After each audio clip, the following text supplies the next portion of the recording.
Is it up? You're live.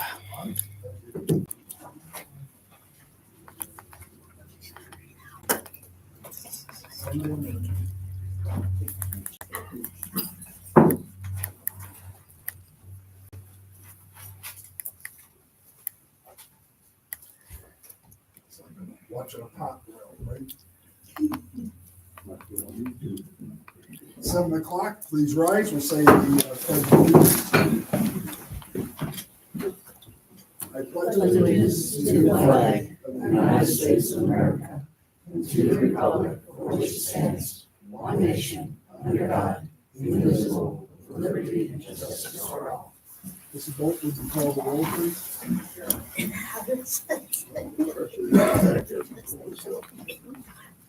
Ms. Boyce? Here. Mr. Williams? Here. Ms. Meister? Here. Kevin Burns? Here. Gary Walters? Linda Bolton? I'd like to make an announcement. Mr. Ray Hall will not be here this evening. He is ill, so I've not done this before. Do we need a motion to excuse him or not? Not for We don't, him, for okay. council members, we do. Very good. All right, we're going to go through the agenda pretty quickly. The first one is last meeting, we neglected to approve the council meetings for December, I think this is 18th. Yeah, 13th, 2023. Do you have a motion to approve the council minutes? I make a motion to approve council minutes from December the 13th, 2023. Is there a second? I'll second. Call the roll, Mrs. Bolton. I just found out I'm doing this, so I'm a little, okay. I didn't make a list somewhere. Mr. Burns? Yes. Mr. Walters? Yes. Linda Bolton, yay. Jerry Meister? Yes. Mr. Williams? Yes. Ms. Boyce? Yes. Okay, I have another motion to approve the council minutes from January 10th, 2024. Is there someone that would like to make a motion? I'll make that motion to approve council minutes from January 10th, 2024. Mr. Waller made the motion. Is there a second? I'll second. Mr. Williams, a second. Would you call the roll, please? Sure. Ms. Boyce? Yes. Mr. Williams? Yes. Ms. Meister? Yes. Mr. Burns? Yes. Mr. Walters? Yes. Linda Bolton, yay. All right, so we're gonna move on to the special meeting we had on January 25th. Do I have a motion to approve the minutes for the special council? I'll make that motion. Ms. Meister makes a motion. Do we have a second? I'll second. Is there any discussion? No discussion? Mrs. Bolton, please call the roll. Mr. Burns? Yes. Mr. Walters? Yes. Linda Bolton, yay. Ms. Meister? Yes. Mr. Williams? Yes. Ms. Boyce? Yes. Okay, I'd like to make an explanation and make a statement prior to moving on to motion number, to approve the ordinances, pay ordinance number 2004. I'm on the wrong one, I'm sorry. Ordinance number 2004. For those in the audience that don't know, we had a change in fiscal officers. And so for a period of time, we did not have any pay ordinances that were being issued. Mrs.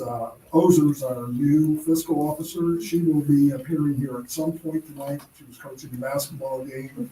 I think this is like her 30th year of coaching, but she's worked real hard to get everything caught up. So basically, everything that's in these motions have been prepared by Mrs. Ozer instead of Mr. Brett. So you had an opportunity to look at pay ordinance number 1. These are bills for November 2023. Do I have a motion to approve that ordinance? I'll make that motion. Mrs. Meister makes the motion. Is there a second? I'll second that. Mr. Waller is a second. Is there any discussion? No discussion. Ms. Bolt, please call the roll. All right, Miss Boyce, Yes. Mr. Williams, Yes.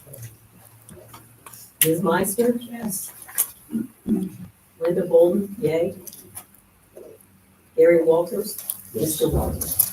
I need to be consistent. And Mr. Burns. Yes. Motion passes 6-0. We'll move on to pay ordinance number 2, 2024. This is for December of 2023. That's correct. I'm the right one, right? Yep, Yes. I'm having a hard time reading this. Okay, so once again, these were paid for and prepared by Ms. Moser. Do I have a motion to approve pay ordinance 2-2024? I'll make that motion. Mrs. Meister makes a motion. Is there a second? I'll second. Mrs. Bolt does, made a second. Is there any discussion? Mrs. Bolt, please call the roll. Mr. Burns, Yes. Mr. Walters, Yes. Ms. Bolden, yay. Ms. Meister, Yes. Mr. Williams, Yes. Ms. Boyce. Yes. Motion passes 6-0. Now I have a motion to approve pay ordinance 3/2024. That's to pay the January bills of January 2024. Do I have a motion? I'll make that motion. Is there a second? I'll second. Motion is made by Judith A. Boyce and seconded by That was, No. Meister, not Judy. Ms. Meister. Made Ms. the Meister motion. made it? I'm Yeah. sorry, Ms. Meister made it. I've got it here, Chuck. Got it, bless you. All right. So the motion was made by Mrs. Meister and seconded by, I lost my train of thought. I'm sorry.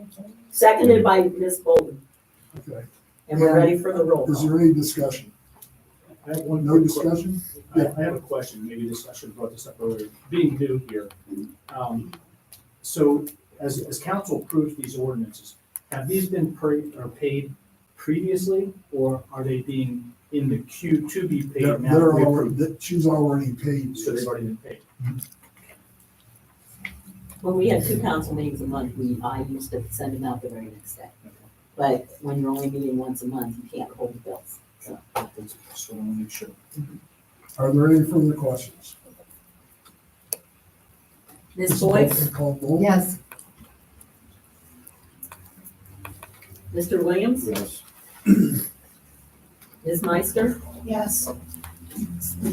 Ms. Bolden, yay. Mr. Walters, Yes. Mr. Burns. Yes.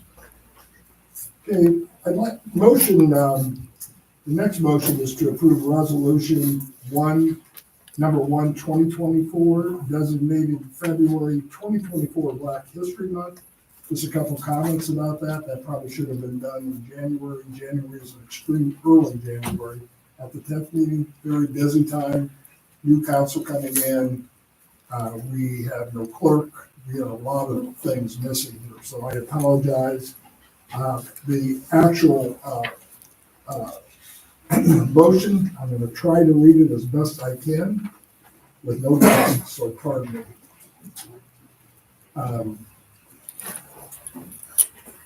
Resolution 1, 2024, proclaiming February 2024 as Black History Month.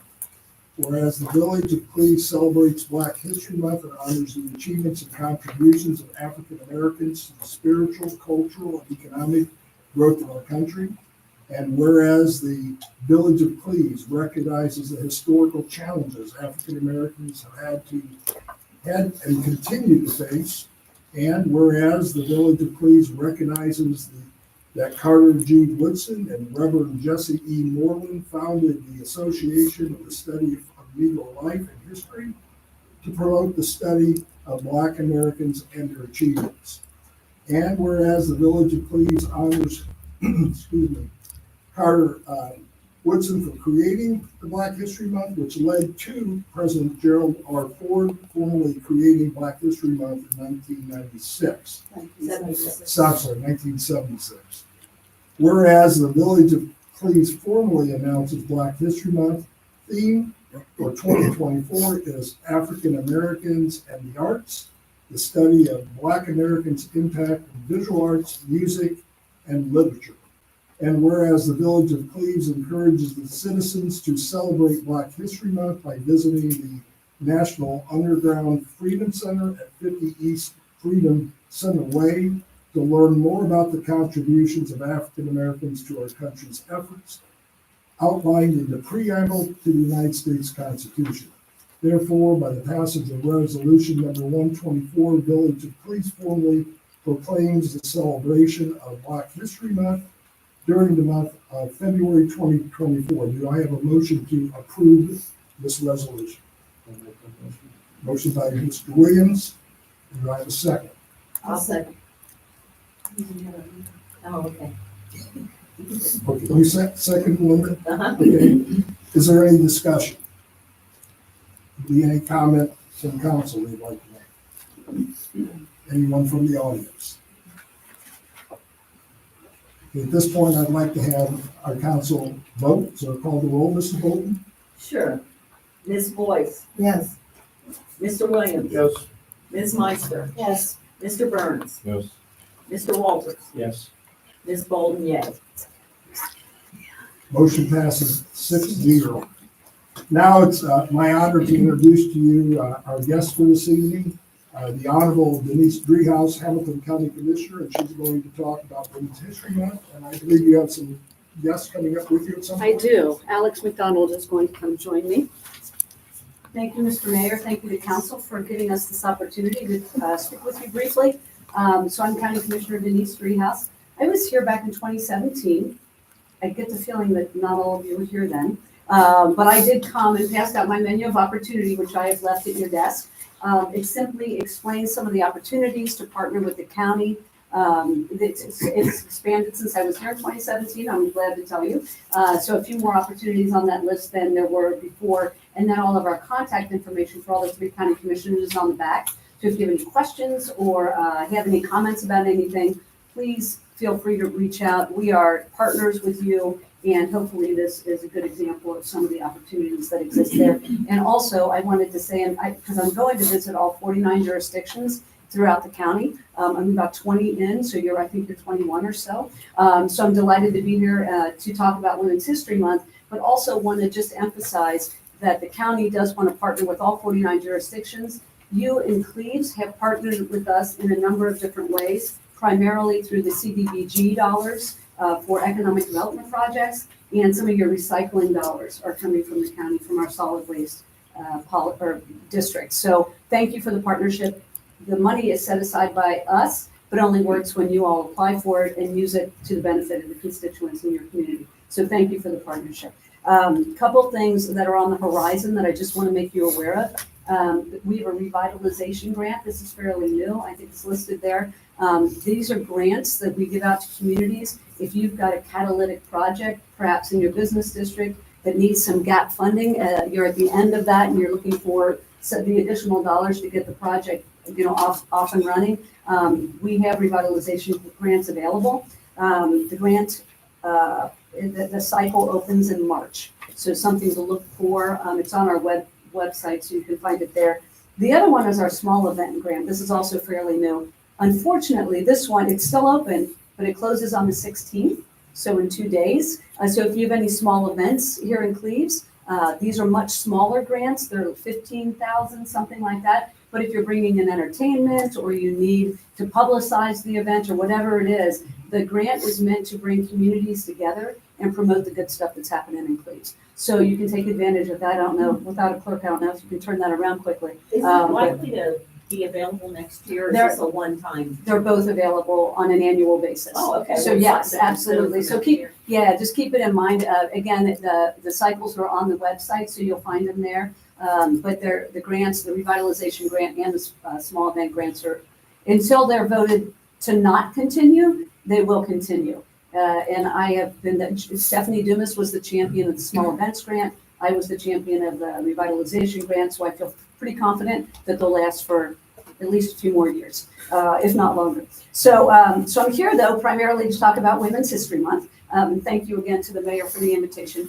So the nexus between the county and Women's History Month, for me, is the Commission on Women and Girls, which was established in 2017. I was the first woman elected to the county commission here in Hamilton County. And when I was out talking to constituents on the trail, I heard a lot about women and girls saying they wanted their voices to be heard at the table of government. And prior to that, no woman had sat at the table of Hamilton County government.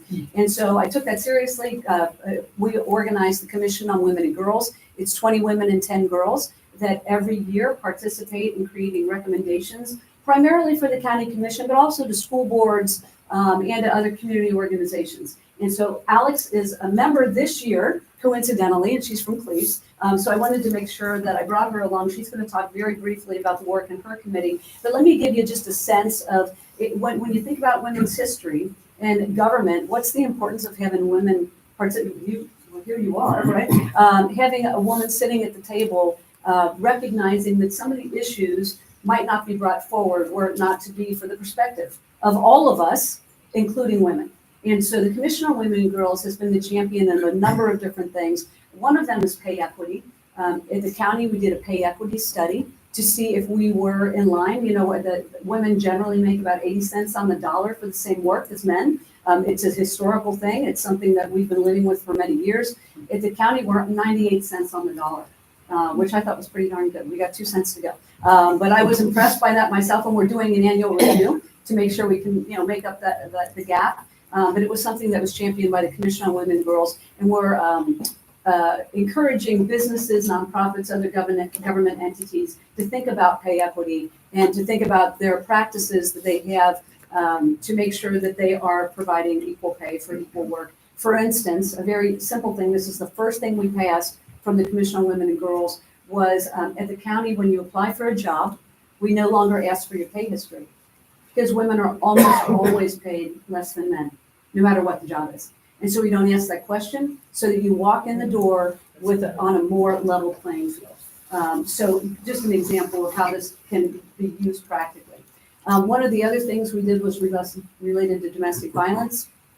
We have what are called divert teams out in the community. The city of Cincinnati has had a divert team for a number of years. The county did not have this, and so we've implemented it countywide. And what it does is when a first responder responds to a 911 call, and your first responder's on the scene, and it's a domestic violence situation, they can call Women Helping Women, that's our partner in this, and bring them on scene so that while they are doing their jobs and dealing with the perpetrator or whatever else is going on, the Women Helping Women representative comes in and talks to the woman, talks to the kids, makes sure she's safe, and kind of takes her out of the space so law enforcement can do their jobs in responding to whatever has happened on that scene. So it's good for the community. It's especially good for the women and the families. And so it's something that was initiated through the Commission on Women and Girls. And so as you can see, we deal with all kinds of different issues. I'm really, really proud of the work and delighted that somebody from Cleves is on the board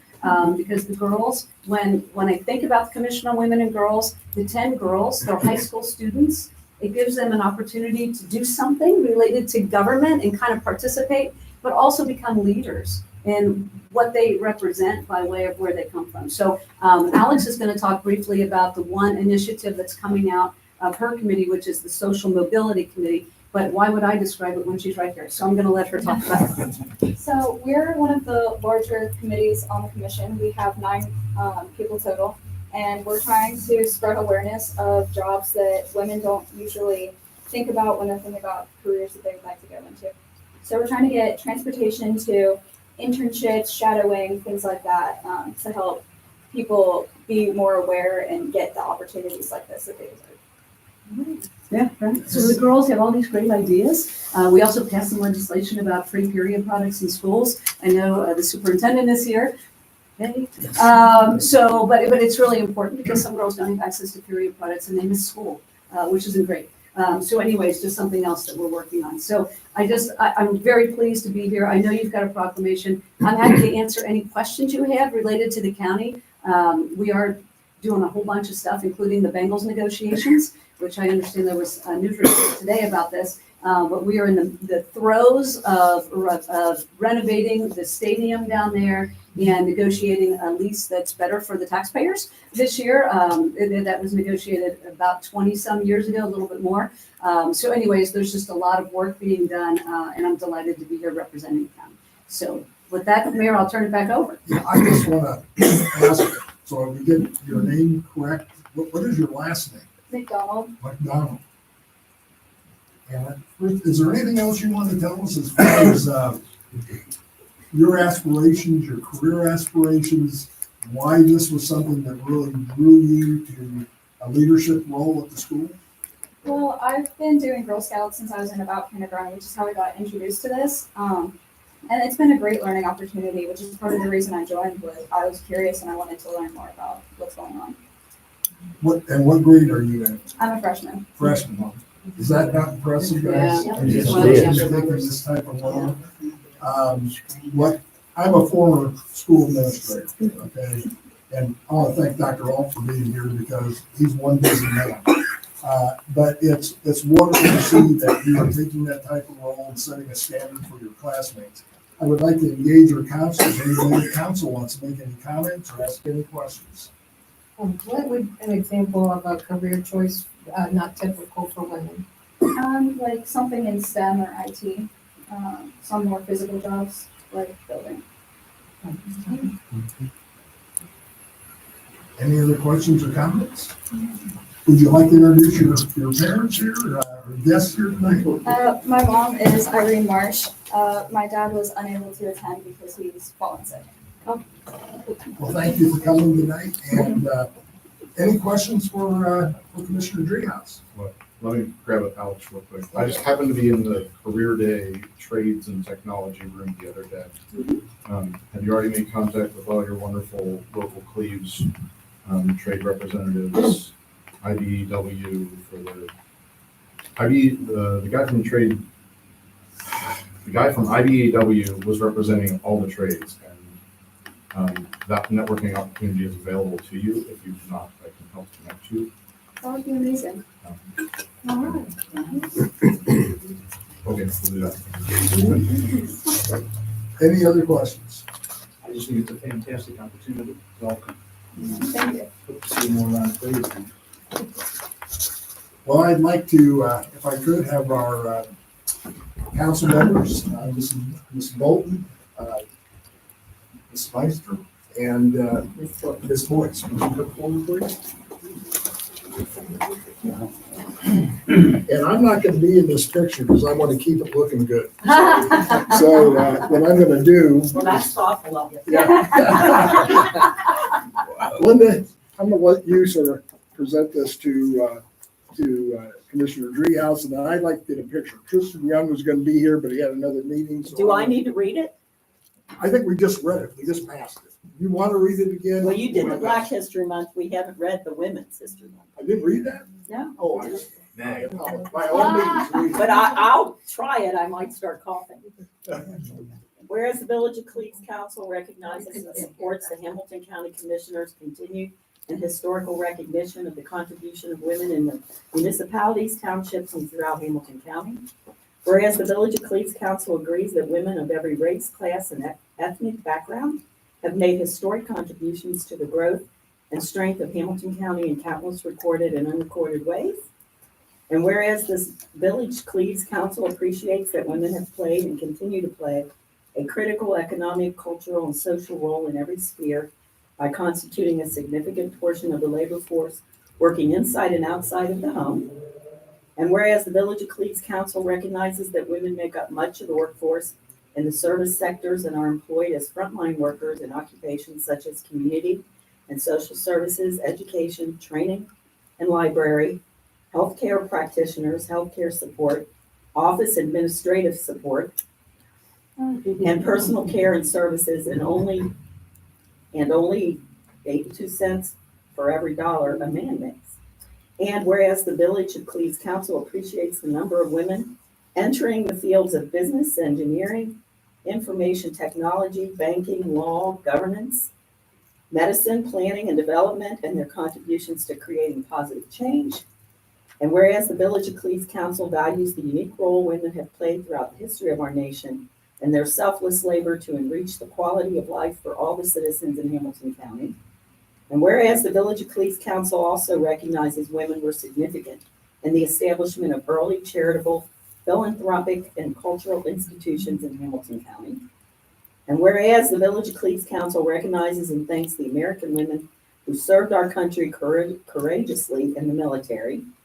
And whereas the Village of Cleves Council acknowledges the struggle American women endured to secure their rights of suffrage and to fight for equal opportunity, the abolitionist movement, the emancipation movement, and the industrial labor movement, the civil rights movement, the peace movement, and diversity and inclusion to create a more fair and just society for all. And whereas the Village of Cleves Council recognizes that despite these contributions, the role of American women in history has been consistently overlooked and undervalued in literature, teaching, and study of American history. And whereas the Village of Cleves Council wants to express its thanks to all women in Hamilton County elected to public office in Hamilton County, the most significant number elected in the history of Hamilton County. And therefore, by resolution number 2, 2024, the Village of Cleves Council on February 14th, 2024, joins the Hamilton County Commissioners in recognizing and encouraging the steady observance and celebration of the vital role of women in American history by celebrating Women's History Month throughout March 2024.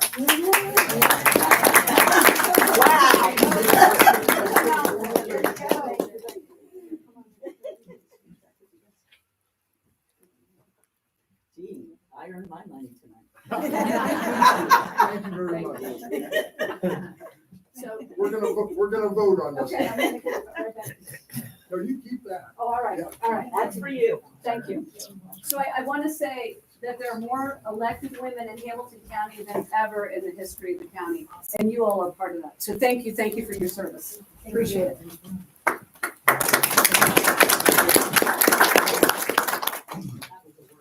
Okay, now we'll take do I have a motion to approve resolution 2/2024 proclaiming March 24 as Women's History Month?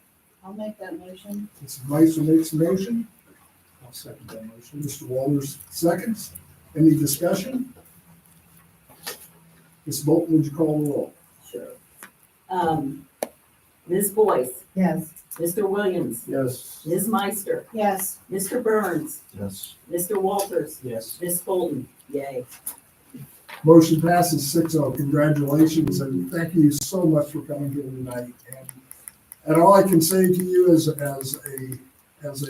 woman leader, or leader of women and citizens in this county, I thank you very much for your service. And also thank you for working with our students who are in the 3 years local school. Thank you very much. Thank you. Dr. Alt, do you want to say anything at this point or not about your student before you start? Well, I have a whole list Okay. of talking about students, but this is kind of summarizes my talk tonight. We have just fabulous students. Our mission statement is step up, student success, talented teachers, efficient operations, positive culture. It starts with students. I think Denise, she's been in our building quite a bit, being intentional about finding our young ladies at Taylor and putting them in positive leadership roles, being a positive role model. You can't ask for anything better than that. Thank you very much. You want to come forward, Dr. Sure. Alt? So I do. When you asked me to come, you try to summarize what's going on so you get a good idea of the things that we've been working on. And I know I make the font a little bit larger so that I can see it. But it's like 6 pages long, so bear with me. And I say that, and I always know that I'm leaving, like as I speak, something good is happening too with our student body. So successful students, and it starts like in our art department. The Scholastic Art Contest is a national contest. Over 5,000 students put in entries across the nation. We had 31 Taylor students receive awards, completing 4 gold and 10 silver. We had a young lady, Emma Mullins, who received the coveted silver keeper to the national portfolio. Along the same lines, Kaylin Schur and a colored pencil artwork titled Cinnamon Rolls. It's on our website. If you've seen it, it'll make you hungry. It's really well done. It was selected to be displayed in Columbus, February 24th to the 25th, in the House of Representatives exhibit for high school students. We've had middle school students receive SOS Youth Art Exhibit Awards that will be showcased at Oak Hills. This event is an art event of creative expressions for peace and justice, and it's an annual multidisciplinary show at Oak Hills. It's 6 students. They received honors for that. And so that's our art department. We believe student success is measured in a wide variety of ways, testing, but also academically, athletically, and to Mr. Bird's question about our career academy, Brian Kessler, our teacher, they've got a really good relationship with that BEW. We actually have kids in the program at Taylor High School that'll get a full year of apprenticeship, paid apprenticeship, and get that out of the way and go right into a trade. So our focus on our career academies at Taylor High School is looking for skilled trade, but also career awareness too, at an early age. Whether you're a girl or a boy, we're really proud of the fact that we do have a lot of girls in that program looking at those types of careers. Brian is a go-getter. I don't know if you know Brian Kastner, but he just received another grant from the Cascade Company. I'm not exactly sure what they manufacture, but $4,000 per package program. When you think about career academies, and some of the classes that he offers is kind of similar to the old industrial technology courses. And he's got a couple courses that are so popular, we have to turn kids away, but it's just like, how do you fix drywall, right? How do you fix your toilet? How do you fix your sink? And the kids love it. He's full of energy. That's a great program. And it exposes them to the various careers that are out there. And we need highly skilled workers. Our DECA program, and again, that's kind of a national program. It's a club activity where the kids participate after school. And it prepares emerging leaders and entrepreneurs for careers in marketing, finance, hospitality, and management at high schools and colleges around the globe. We had 7 students that qualified recently to go to the state. They placed in accounting, principles of hospitality and tourism, finance, principles of business management, and marketing planning and product. And that's authentic learning because you have to develop that plan, you have to work with your teammates, and then you have to present it from a panel, which isn't easy. It's not easy for me, but to be a young adult and have that experience is pretty amazing. Our kids have continually done really well in our DECA club. We have 8 Taylor High School students who recently were awarded the Governor's Merit Scholarship. This is a new scholarship. The intent is to keep some of our finest, brightest academic minds in the state of Ohio. And so they get $5,000 a year for 4 years, so $20,000 to stay in Ohio at a public or private school, whether it's a 4-year or a 2-year school. And we had 8 students that qualified for that merit scholarship. I'm going fast because I got a lot to talk about. You don't have to rush. On the athletic field, swimming, we've got a young lady, Corinne Reeskamp. She's a junior, won the 50-meter freestyle and 100-meter breaststroke at the CHL Swimming Championships a couple Saturdays ago. She's an amazing young lady. She's a junior. Our league is really hard to compete in swimming. And she was the CHL Swimmer of the Year.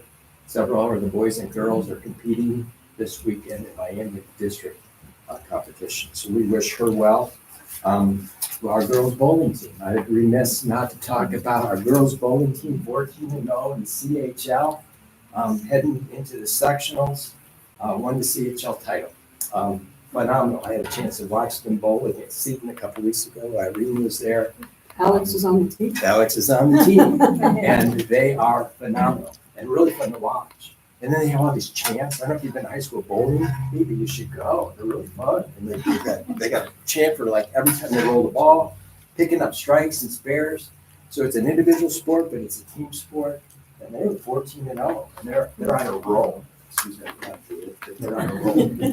Girls basketball team won the CHL co-champs first time since 1998-99. And just really proud of them as they head into the sectionals. We have a young lady who's on a girls wrestling team. So girls wrestling is the thing. It's like their 4th year into it. They compete with other teams. We don't have a lot of CHL teams. She's been to the state 2 times. She is a senior. She'll hopefully go again. She's 26-1 with 20 pins. She's an amazing young lady. Amazing young lady. Just signed a full ride scholarship to Campbellville University to wrestle. The state meets in Harrison of all places in March 3rd. And we have several other girls that are doing really, really well in the area of wrestling. So we're 4th right now in the CHL All Sports Trophy, but it's really bunched and close. And we've got a couple of winter sports teams that need to finish out, and then we'll look forward to the spring. On February 15th, 18th, the Claim Foundation and the Taylor High School Theater Department is putting on the show Bright Star. If you don't have your ticket, it's not too late. It's actually Thursday, Friday, Saturday, and Sunday in our beautiful auditorium on campus. Bright Star is written by Edie Brickle and Steve Martin. Broadway's Bright Star tells a sweeping tale of love, right? It's Valentine's Day. Good little theme. So a little great night. Tale of love and redemption set against the rich background of the American South in the 1920s and 40s. So get your ticket there. We still do the spelling bee at the middle school. That's still a thing. We just competed. Kids get up on stage in front of their peers. They're given challenging words to spell. We also competed in our school at the middle school for good geography group. So it's still a thing. It's really important to us to give those opportunities. We had a young man from the Oaks, who's a Taylor student, who was named Student of the Month, and he's in the electricians program. So we're really proud of him. I mentioned Brian Kester and his grant. We also had Amanda Munholland, who is our visual arts teacher, visually impaired teacher. So we have 3 students at our campus that need some assistance and support. She wrote a grant to the BEST. It's called the BEST Grant for Braille Excellence for Students in Teaching. She received the grant. We're actually going to have a mini production center on our campus. And ultimately what it does is just-in-time learning. So we take literature and we have an embosser that can take that literature and make it into Braille so that the kids can read it without having to send it out and wait. So that was a big deal. We had to find some space for it. But we're really happy to have her and the fact that she took the initiative to get the grant. Saturday night, I was at St. William Church in Rice Hill with the Ollie and Nancy Schmidt Foundation. We wanted to recognize them because they have given our school a lot of money over the last few years for our sensory room and special education department. That's their focus. And while I was there, they gave us $10,000 more to use for our special needs students in our programs. So we're really grateful to them for the great support of our programs. One young lady, our 1st grade teacher, Brittany Fiore, she received the Ohio Public Educator and Education Award from Cincinnati Association, which is part of UC Vermont, NKU UC, Thomas More Xavier. She's going to get a $500 check and a nice little ceremony for her outstanding work in the area. There are only 7 educators selected in the city, and she was one of them. We had a canned food drive. We try to take care of each other. It's part of our mission. Tina Cole is leading that at the elementary. All of the canned goods will go to TRAM or to be distributed locally to our community that need it. Big topic recently has been Eclipse Day. You're aware of Eclipse Day, April 8th at 3:08. We're not going to have 100%, but like 99.5 here. A lot of the districts in Ohio were trying to figure out what to do because you're not supposed to look at it. 3:08 is right at our dismissal. What are we going to do? Early dismissal, cancel school. And so last night, our board decided just to switch. We have a professional development day that was scheduled on the 19th. We're going to make that the 8th so students can stay home with parents. And it's a natural phenomenon, a great learning opportunity. Our teachers will have the opportunity to experience it. And then we'll flip it and make an instructional day on the 19th of April. Like the bargaining is going on. We talked about efficient operations. So we've met with our Teachers Association, certified staff. I think we're really close to getting a deal, 3-year deal. Then we'll flip right into our support staff called TRASP and begin talking about a 3-year contract for that. And then every day, and we watch the news every single day, we wake up and our focus is on safety, student safety, staff safety, And what are we doing to ensure that our kids come to a safe environment? We know that we have a lot of areas that we need to improve on, but I mean, Alex is just kind of like symbolic vision of who we are. And really proud of her, really proud of our kids, proud of our community for all the support that they provide us. So that was a lot, but I don't know if you have any questions for me. I could talk all day about our kids. They make it Have easy. something you can give to me, or do you need to take it with you? See, I anticipate that. Well, I'd still be doing this if The I. only thing I left out was the clip stack. So if you have any questions, because they're kind of my notes, just reach out to me and I'll help you clarify. No, I'm good. Okay. Any questions from the council? Comments? I appreciate the invitation. Well, I want to make a comment before you go. Having had both of my sons graduate from Taylor High School. I'm proud that they graduated from Taylor High School. They got a very good education. Anyone who's sitting in this audience today, anyone who's listening out in the community, ought to be very thankful they live in this school district versus other school districts. I don't think we always thank the school system like we should. We're here to support you. We're glad you're part of the Village of Cleves and all of Miami Township. So thank you for Thank you. everything you do, attending all the different villages, township meetings. You're doing an incredible We're job. talking about step up, and that includes everyone. So I appreciate the invitation, the opportunity to present, and if we can help you in any way. And just thank you. We know they do a great job. I will. Absolutely. Thank you.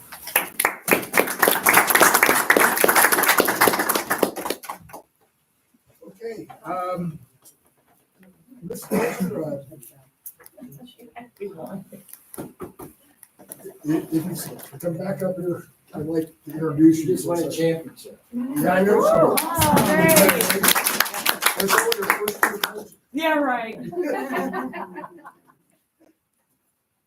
Yeah, very much, that's why. She's- Huh? Yeah, seventh grade girls, they won the championship. Nice. Congratulations. Yeah, it was Fun here. This is the busiest woman on the face of the land, that's all I can tell you. You never know if you're gonna see her out in San Diego, down in Florida, the next day back up here at my township meeting. Just so everybody knows, Miss Ozer, I don't even know how she got into the den. I will explain to them about what you went through to sort of get us back up to speed. I'm still working. I know you are. And we're not talking just about during the week. We're talking on Saturdays and Sundays. And we're not talking about short times on Saturday and Sunday. So I want to thank you very much for all the work you've done. And this is the first opportunity for anybody to actually get to see her in a Cleves meeting. She won't be here all the time, so I want you to understand that. We're just fortunate to have her. So, and her, we'll use some of her data in that a little bit later in the meeting. But right now, I'm going to sort of move on to the public session. And once again, I don't have my glasses on, but I'll try my best to read this. The Village of Cleves Council desires its citizens. When I say desire, I want to make sure I'm clear to everybody out in the community. I had this discussion with Mr. Driehaus the other day. We are public servants. We serve our citizens. The citizens don't serve us. And that's going to be sort of our attitude as a council. So we want people to participate actively in our meetings. Each participant used to be 3 minutes. If you need 5 minutes, you got 5 minutes. Okay, we want to hear what you have to say. You're speaking to your representatives, and we're here to listen, and we're here to answer your questions. Speakers must give their names and address, and that information will appear in the official minutes. Questions for the council should be directed to the mayor, that's me, before ordinances and most resolutions. And I apologize today because normally I will have out in front of you all the resolutions, all of the ordinances. In the past, we have not done that. I think we need to know what we're talking about, read what we're talking about, and be able to ask questions. So right now, I don't have a clerk, and those that were here earlier know I was running around like the chicken with his head cut off. But That's why I don't have my glasses. So anyhow, we're gonna correct that. So as far as resolutions, okay, if we get to a motion, okay, and we get a first and a second, and there's no discussion here, we're gonna open it up to the floor. We do not want to vote on motions or ordinances or resolutions without giving you an opportunity to talk. And so you're gonna have about 1 minute to make comments and give us your input, your insights, whether you like something or you don't like something. Those who have contacted the mayor or village administrator will go first during the public session. We would appreciate it if you let us know. Maybe we can resolve the problem before you get it. Okay, and that would be probably the best of all possible worlds. If anybody's ever read the book Candide, that was a big thing. You know, this is the best of all possible worlds. We know that's not reality, but we'd like to make it as good as we can make it. I'm not going to allow any type of disrespect to go on. We're not going to disrespect you, and I ask that you respect our council members. Or if you're asking questions of people that, for example, the fire department or sheriff's department, we ask that those questions be done in a very respectful way. So at that point, we have Lisa McWeethy, who is going to come forward.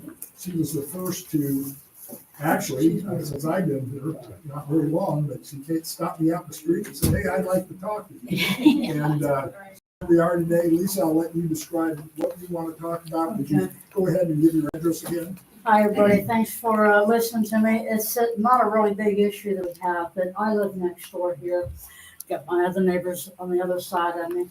We have a lot of traffic on this road. There's nothing we can do about it. That's just the way it is. But the couple things that we can do about it is the brake system on these trucks, trying to for this light down here, because that's the one we hear the most, right here.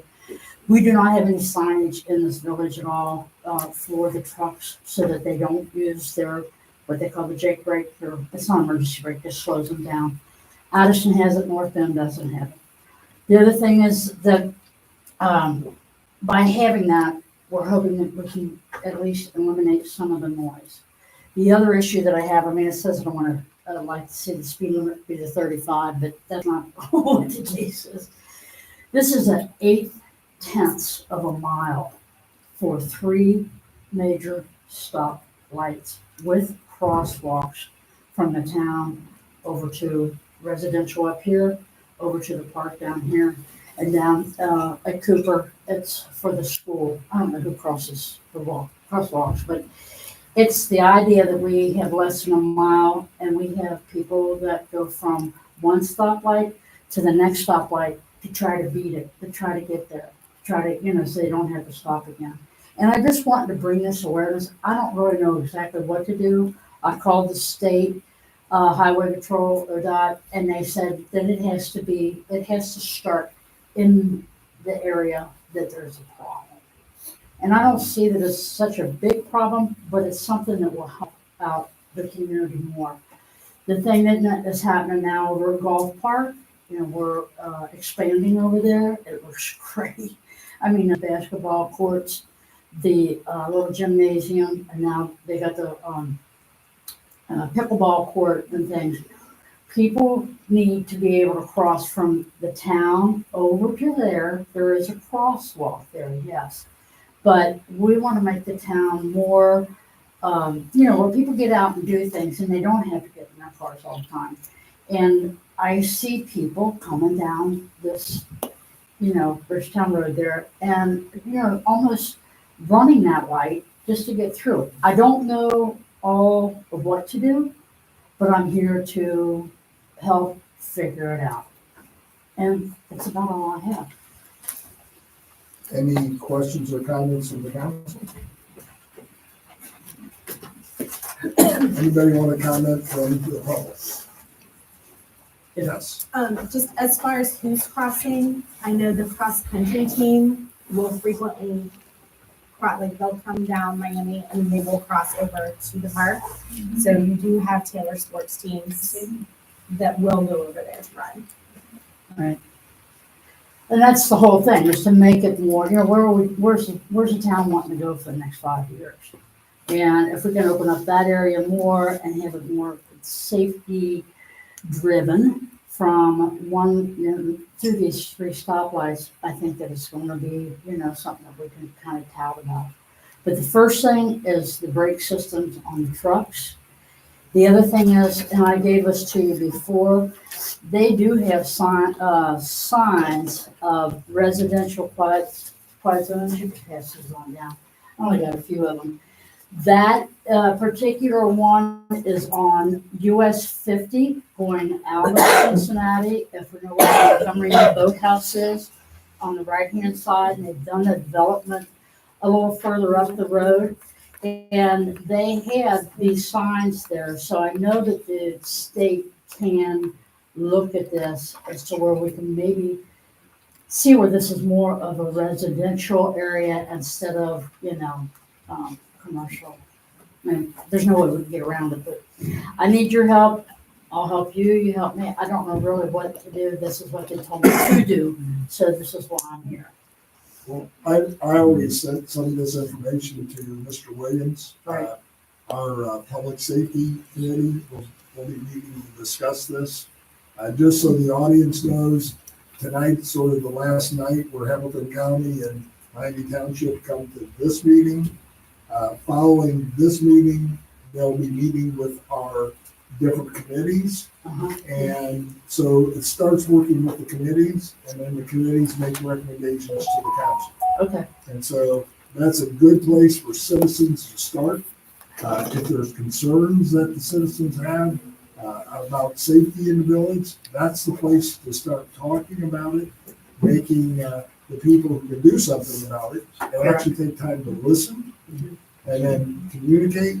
It's a lot easier in a committee meeting than it is when you get along with the other. Exactly. Well, I want to thank you very much for stopping me. Mr. Williams, did you have anything you want to say at this point? No, that was brought up to me about your concerns on there, and we will discuss this. Right. I mean, there's not that much from, Porter Street out to 50 as far as, distance to buffers. And like I said, thank you for bringing that up about the school, because, where does the town want to go in 5 years? I mean, it's hard to rebuild and redo, and we're doing it. But if that's an added attraction to be able to say things about the safetiness, of that road. And that, like I said, 8/10 of a mile, we got 3 major crosswalks across across the US 50. I mean, that's not like Main Street and 3 crosswalks. Yeah, Gary? I understand there was a traffic study done in 2020 of this stretch. I know Mayor Salmon sent me some information on that today. I haven't had time to review it yet. Do we have signage available to us that we can put up as far as no engine brake? I know over here in Addiston, I believe. They got it. Addiston's got it on US 50. Yeah, there's one sign on Addison going up that way, and then on the way back coming west, it says it's the end of that zone. But I just noticed also up there where McDonald's is, and I know this is a little out of, they just changed their speed limit up there down to 45. And I mean, that's just within the last couple of weeks I've seen the new signs. It could have been that way for a little bit, but I noticed the new signs. So even bringing the speed limit down a little bit might deter what we're trying to accomplish. So. Yeah. I paid attention this morning because I work in Clifton and I take Route 50 versus 74. Yeah. And so I paid attention this morning, and it goes to 45 fairly quickly. And you're 45 for a pretty long stretch, not a lot of houses along the road. Then it goes to 40, and it goes to 40 for a pretty long stretch, and then you get to Bullface, Jim and Jack's, that school that's around the bend, 35. And it's 35 all the way into town. But I will tell you that everybody goes pretty much The speed they're going from Cleves, they're gonna continue that speed all the way into town. Right. It's gotta be enforced. We Well- do have 3 traffic signals, and so you would think that that would, in and of itself, kind of slow things down. But you're right, people floor it to go through yellows, or they floor it to try to make the light. Maybe we can find a way to scatter the lights, see how they're timed, to see if maybe we can make Suggestion. it harder for someone to do that. But Right. they're gonna get stopped by at least one light, Right. one of the 3. But I did notice that the closer you got and the slower the speed limit went, seemed to match up with houses that are actually located on 50, with their driveways, pulling, or parking, the street parking, or, so I don't know that we would qualify that way, because we don't really have houses where the driveways pull off of Route 50.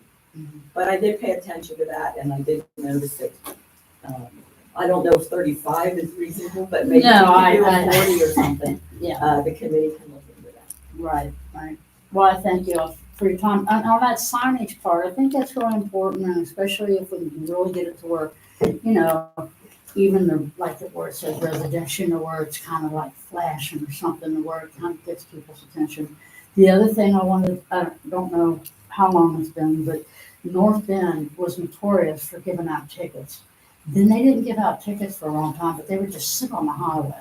And I know you guys are only, here for the town for a little bit.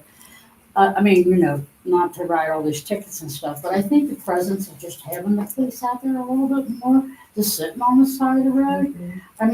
You come around that bend where the bridge is and you see a cop right there on the side of the road. Let me tell you what, everybody's brakes are on all the way back. Might cause more accidents. So, going back to the crosswalks, with our signage, do we, committee have a sign that says crosswalk there? Again, I don't know what our signage. Well, we'll have to talk with John about it. I know he knows where the signings and how to get it. I'll talk with him tomorrow, and I'll get back with you on how that would go. Mr. Mayor, the county engineer could be really helpful by way of a traffic study, and especially related to the lights, the synchronization of the lights. And so after the committee takes this up, I'm happy to, I'll give you my card, happy to connect you with Eric Beck, the county engineer. I think he's helpful in resolving some of the issues. Cool. Is there any grant money to put a walkway under US 50? Like Lawrenceburg? We're in a floodplain, I don't know if we can go under anything. We might be able to go over.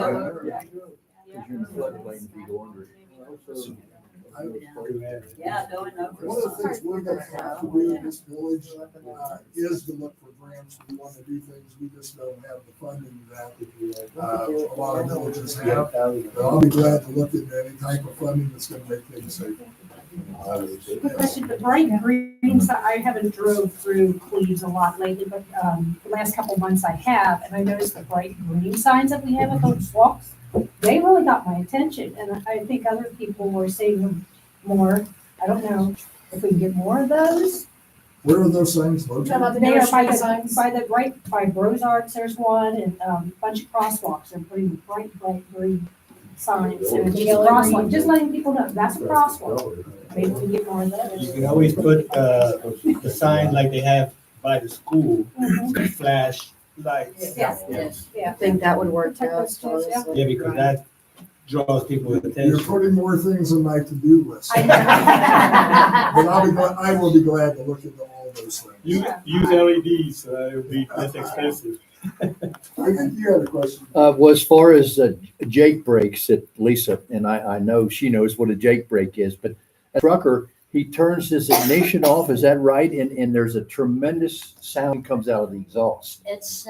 And now to me, signage would be very reasonable for the village to put up, ASAP. Now, let me also say, I got a brother that lives on Bridgetown Road. And right as you drop over the hill from your house on Bridgetown Road, Lisa, isn't that a haven for truckers to love them Jake brakes all the way down Bridgetown Road? Well, what the Jake brake does, it reduces the RPM on the engine, and that's where you get that. But so it shuts off the fuel. Right. doesn't it? Well, I don't know all the technical of shutting it off, but it brings the RPM down. The valve and the hole in the motor changes the timing on the compression. Right. And the other part of that is, actually, it is very cool. And the one thing, I mean, not that I need to bring it up, I get a flag, I just bought a brand new flag, an $80 flag, put it on the house. 7 months later, I'm looking at it, I'm like, well, I think I could wash this. And so I tried washing it, and nothing comes out of it. It's still gray. So I called the flag company here in Cincinnati and everything up. What can you do about it? Like, that's just air pollution. And I'm thinking, that little corner of the house there gets that much. I don't know what my lungs It's do. not highway. Thank you very much. Thank you very much, and Is there whatever I can anybody- do, you got my phone number, and I'll make sure, I would invite you maybe to attend, I'll get you the information. And if you have neighbors that want to attend and talk with our safety committee, I think that's a good place to start. thank you, everyone. Anybody else want to speak out here? Oh. Anybody have any questions? Gary, you got a hand up, so I'm gonna. Well, I just want to add one thing, because I think Linda touched on it, or maybe as far as somebody to be out there to radar. Now, I have seen Hamilton County out there on 50. I also saw years ago when we had our own police, they would also have radar. What is our terms as far as current radar enforcement right now with what we've got? I don't know if you address that right now or not. And We don't have to, but I'm just saying, an option. Good question. I can give you the number of citations on US 50 in the last period of time, if that would help. But in terms of, like, are you asking how many hours per day are we? No. You know, I don't know how it can be that. But, I'll do this, we can find it, we got that down. That's the tickets that are written on US 50. Are there any other This citizens that reporting want period. to address the council? I think as we're gonna move on, I believe our next report that, thank you. Thank you, happy Valentine's Day to everybody. And if you don't mind, since Sergeant Carney normally does this, and I don't have your name yet, I do invite you to introduce yourself and go away to the podium there and give him your presentation. Sure. Thank you. My name is Jason Schmeek, in lieu of Sergeant Carney today, and I won't be nearly as entertaining as our previous speakers. Thank you for having me. The Village of Cleves incident and criminal reports for January 2024. During this reporting period, there were 130 calls for service. There were 90 non-billable calls for service. There was one case assigned to detectives for investigation during this reporting period. 7 criminal reports that included domestic violence, assault, found property, obstructing official business, fraud/theft, sex offense, and auto theft recovery. Non-criminal reports, there were 6. 80 case reports for psychiatric emergencies, missing person, and or other informational reports and medical runs. Auto accident reports, there were 3 in the month of January, and 6 citations were written in the month of January in the Village of Cleves. Like I was offering, maybe out of turn, but this was the list of citations that were issued for the Village of Cleves in that time period. I also have copies of those citations if you would have those. But yes, that is it. Any questions from council? Yeah, do you have any paperwork or documentation you're willing to give me for the minutes of any of that? Did you just report that off the top of your head? I'd love to claim that I did. I'd love to claim that I I did. mean, I've got notes here, but I want them to be I accurate. wish I had that type of memory, but I can offer you the letterhead that I just read. Okay. We usually get that as part of our council packet, but it's not in the packet. Okay. Yeah, well, so whatever you normally get, I'd love to offer you now. Anything you don't normally get? I mean, When I I, was a court reporter, I could get 240 words a minute, but those days are gone. all of these forms are printable, so. I'm here to attest that your pens run on ink. I have only one question I'd like to ask, and that deals, you talked about copies of citations.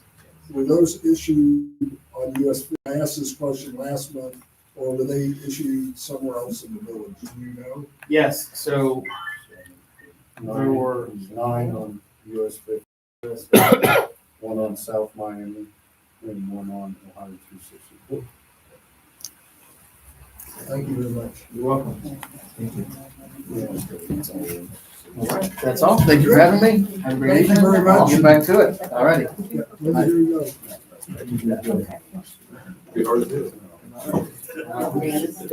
I think your captain came now, is that right? Yep. I want to make sure I got it right. Travis will work. Travis, over? Yeah. How are you doing this evening? Good, how are you? I'm doing great. Good evening, all. The month of January for us was one of our busiest months on record, actually, as far as runs are concerned. We had in total everywhere 227, 191 being EMS, and the other, whatever the number is, fire. In the Village of Cleves, we had 4 fire. Those 4 were 2 of them CO alarms, one of them a brush mulch fire, which was across the road over here in the homeless area, and then the other an emergency to property. We had 24 EMS runs, nothing really significant, just our standard runs that we kind of go on.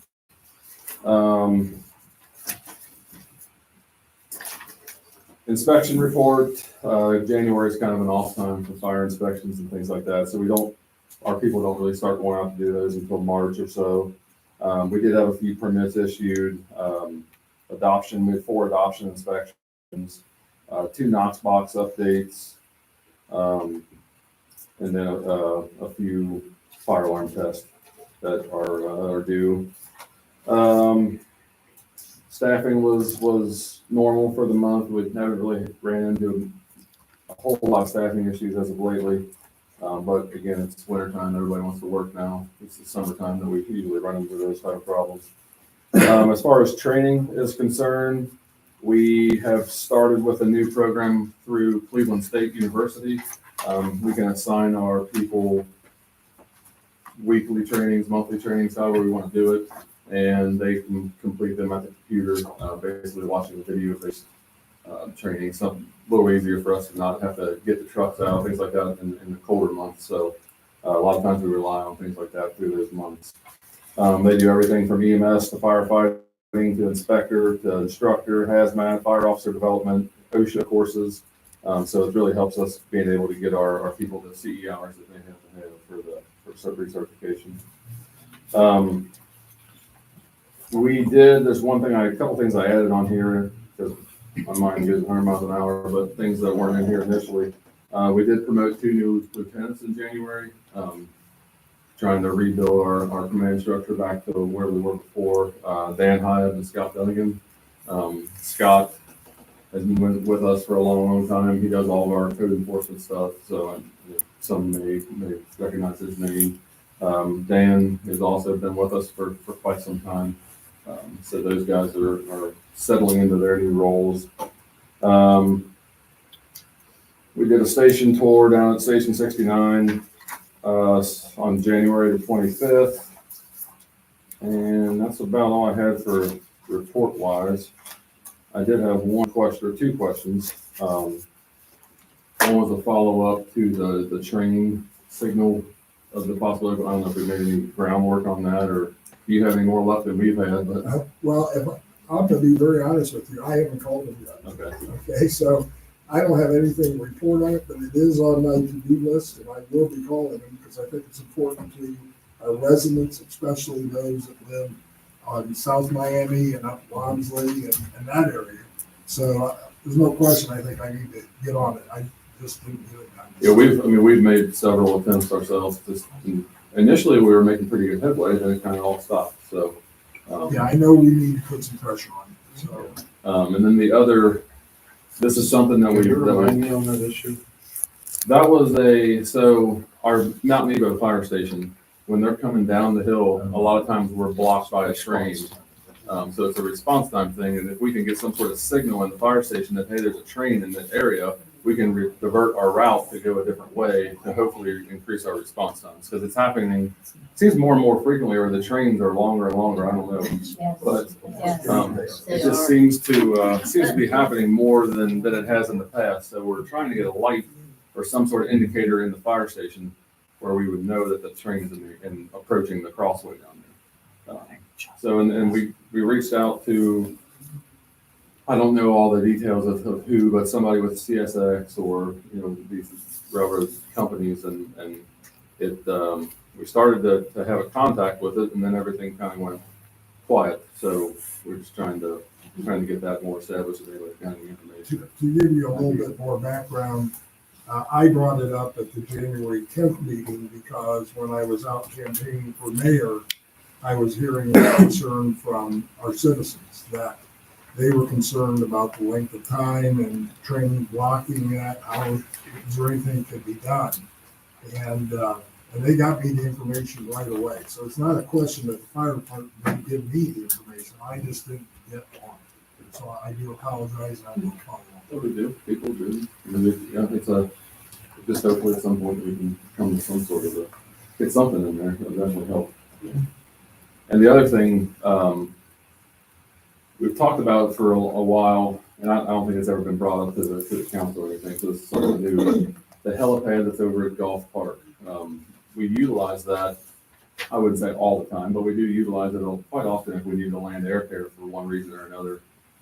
Over time, it's kind of deteriorated a bit as far as with floodwaters and just different stuff like that. But I would like to, in conjunction with the township and the fire department, and maybe clean that thing up a little bit, paint it, maybe make it back put the windsock back up where it's more of an official helipad that's going to be reliable for years to come. Like I said, we're not pushing this off on anybody. We'll do the work if we need to do it. We have plenty of people that can go down and do this stuff. It's just wanted to maybe throw that out there as something that we can work on in the future, maybe over the summer, trying to get that. And I think that's another example where the safety committee can start working on that and bring it into council as to what the recommendations will be. So I appreciate you bringing that up. But other than that, that's all I have. Any questions from the audience? The helicopter pad he's talking about, it just needs like grass and debris and all that taken off. It's still good. Yeah, it's still, the concrete's still good. Yeah, it just needs more cleaned up, trimmed but up. Yeah. Because we walk that park all the time. But yeah. But we do utilize it quite I'd say often. if that's what you're talking about, we should probably be able to handle It's just a matter of scraping all that off. Thank you very much. No problem. Thank you. I'd like to go on to our next agenda item. And you see John Knuff's on there, but John's not here tonight. That's because I told him not to come. Okay? Yeah, he needed to be with his wife for Valentine's Day. So he was quite happy with that. I do have some things that I want Yeah, he has to be with his wife. No, he didn't ask. I told him he needed to go. What about us? Yeah, what about us? You guys are elected officials. Sorry, Linda. You explain. So I do want to bring something up though, and I talked with Mrs. Meister about this earlier today, and because I had a meeting yesterday with Mr. Rahal, and it dealt with our stormwater district and our company that we've hired to sort of, we're not in the stormwater district anymore. So, and I'm going to get the name of this company wrong, but I'm working to try to get an understanding of everything here. Okay, so I think it's called Choice One. They're an engineering company and they specialize in the stormwater. Now we pulled out of the stormwater district in 2014, 2015. Dale, you have 13. more information than that. Do I have that year right? The resolution was 13, but it took a year to take effect. Okay.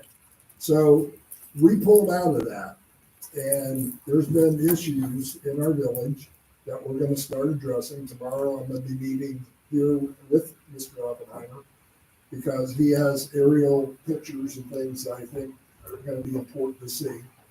But Mrs. Meister brought up at the last meeting, what's the status of the grant? Because there was a grant being written, and I think they worked with Hamilton County. I'm sorry, the creek, I'm sorry. And so John had indicated last meeting that we would hear about this. Thank you very much. Have a safe trip home. That we would hear something about this grant in late January, early February. That's not why I called. I called the company to talk about what this other issue is, and it's with our detention ponds. But while I was there, I thought, well, I'm going to find out about our grant. And then I heard, well, we never applied for it. And I picked up the phone, I called Mrs. Meister, because I knew that was a concern. Ron, you and I have talked about it. I've taken pictures of the video of it when it's coming down that hill. It turned out that I think my phone call generated a bunch of email communications, okay, as to from that company to John, and I'll be glad to pass this around. You can all look at it.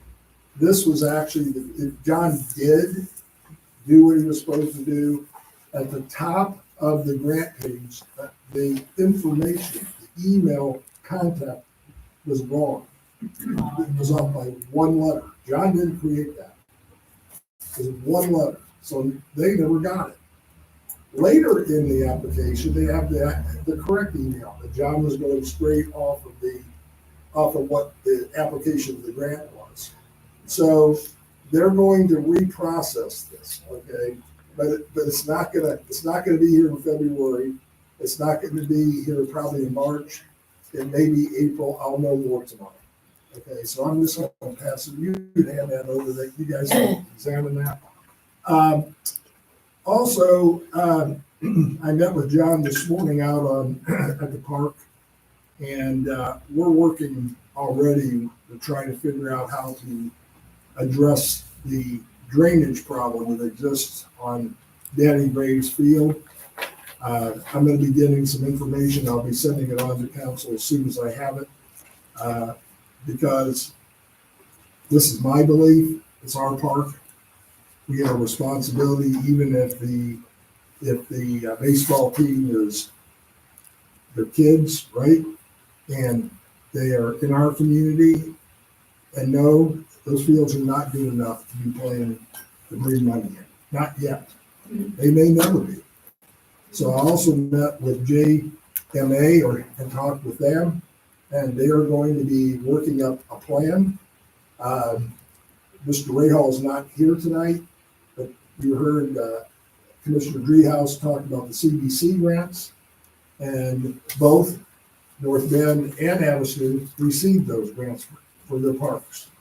Addison just got $200,000. That grant will not be available to this town for 2 years, but you don't wait 2 years to start the planning process. So we're already starting it. And I have a feeling if you give Mr. Burns $200,000 to play with, you're going to have one heck of a park over there. So I see him smiling. He has a real love for our park. So we're going to be working on that grant, and I can't promise you we're going to get it. Addison was denied the first time they applied for it. North Bend, I think, failed the first time they applied for it. So I'm going to be meeting with both Dan Pillow and Mayor Sanders. I've already met with the project manager for North Bend, and we're trying to figure out their application, what mistakes they've made in the past, how can we avoid those mistakes, what's going to give us the best chance to get those grants. So we're not waiting, we're working on it right now. But that's John's report. There is no water report. There probably will not be a water report in the future, because those of us who have been here know that usually Eric comes in and says we pump 25 million gallons of water and he leaves. I don't know that he needs to be here unless there's a problem that he needs to talk with us, or we have a problem that we need to talk with him. But as it stands right now, this is a long meeting as it is, and I want to make sure we don't have some things on that can be handled in the committees. Can I make a clarification? Sure. Many years ago, before I actually left as village clerk, an official name change was made on Danny Graves Field, and it was officially changed to Harmony Field. Really? And that was in connection with when they got rid of the Harmony Fields Okay. down here at the end of the thing. Yeah.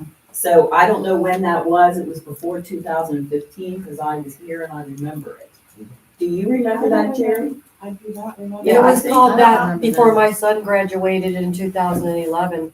It was called Him and what? his friends called it Harmony Field. Yeah, it's been a while. It was Danny Graves originally. There was a big ceremony when, I came in 2012, if I, Yeah. I think that happened before I came. might have been, so yeah, I just wanted to Maybe clarify. we need to get signage out there, because everybody calls it. I think at one time there I've always heard was. it Harmony. I still refer to it occasionally because I was here when it was Danny Graves, but, maybe a new sign would be nice, because I know it was official. Started calling it that. All right, Mr. Burns, you're up the deck here. There you go. So we're gonna talk about parks? Yep.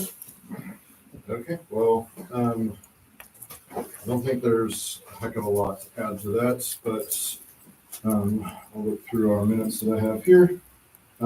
We spent our first meeting getting organized. I introduced, our new and returning members to, the assets that are available on Google Drive right now.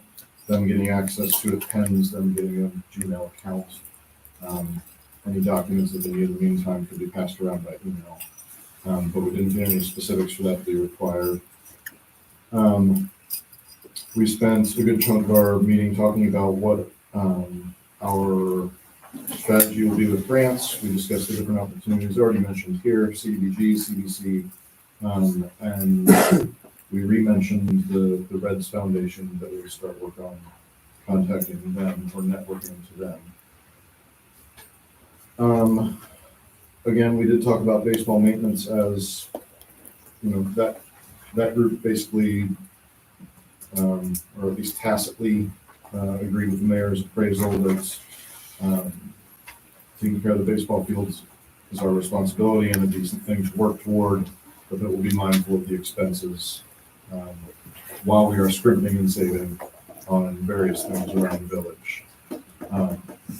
But I believe we asked John to take a look at that.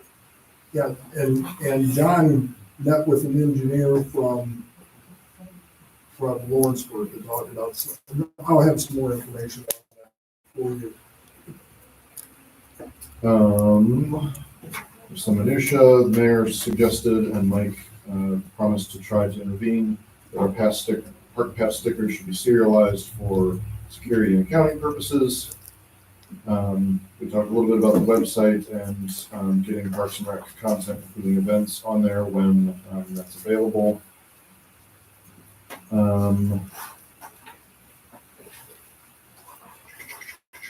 We caught people up with the relationship with TRCA baseball. And we gave ourselves homework to come up with our top 5 priorities for what we want to actually accomplish. And note that that'll be part of the discussion next time, and that we'll throw the budget into the next discussion as well. Sorry, there was also one other, I think we only mentioned this in passing at the meeting, but Mayor and I and different people around Miami Township attended meetings from from Hamilton County Great Parks, I believe, right? But the Western Shared Path Corridor, who presented to us last year was the Blue Ways and the bike path. We got a 15-foot printout view of the different properties that they're looking to acquire or map their trail through, descriptions of the different legs of that path that runs from, I can't even tell you what county's north of this. Is it Warren or is it? It's all the way up to Montgomery. It goes from Montgomery County all the way down through Hamilton, all the way that whole area. Yeah. So they talk about the different legs along Miami there, and how each one was meant to be independently useful. So there's different communities could serve in there, different parks or different assets to connect. talked about the historical aspects that are kind of rich along that path and how they can be a kind of common thread. So they put more flesh on that bone, and they were soliciting information from all of us, who to talk to, what are the different considerations, and we chipped in our share as well. They didn't know Gravel Ronald was there, for example.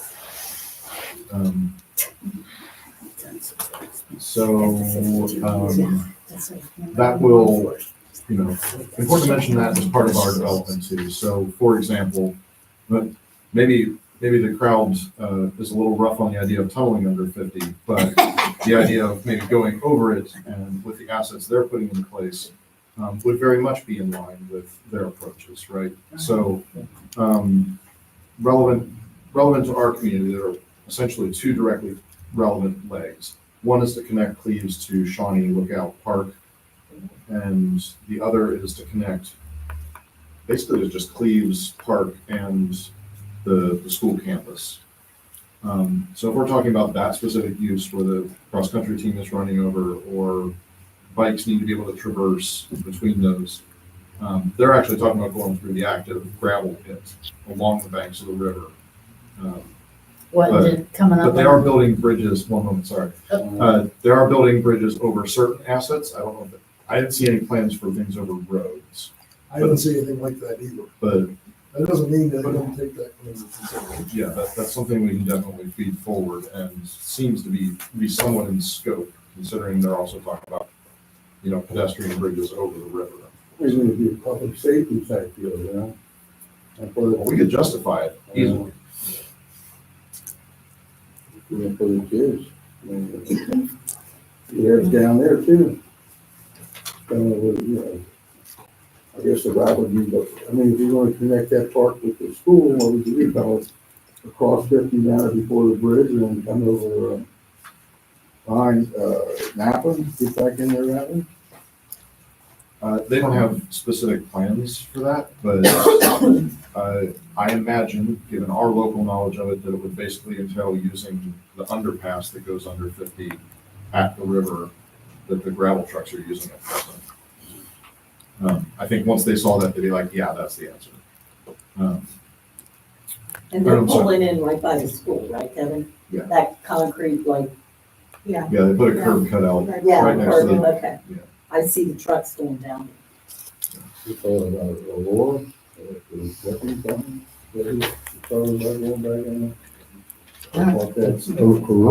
don't know, but they got their name all on the cement on it.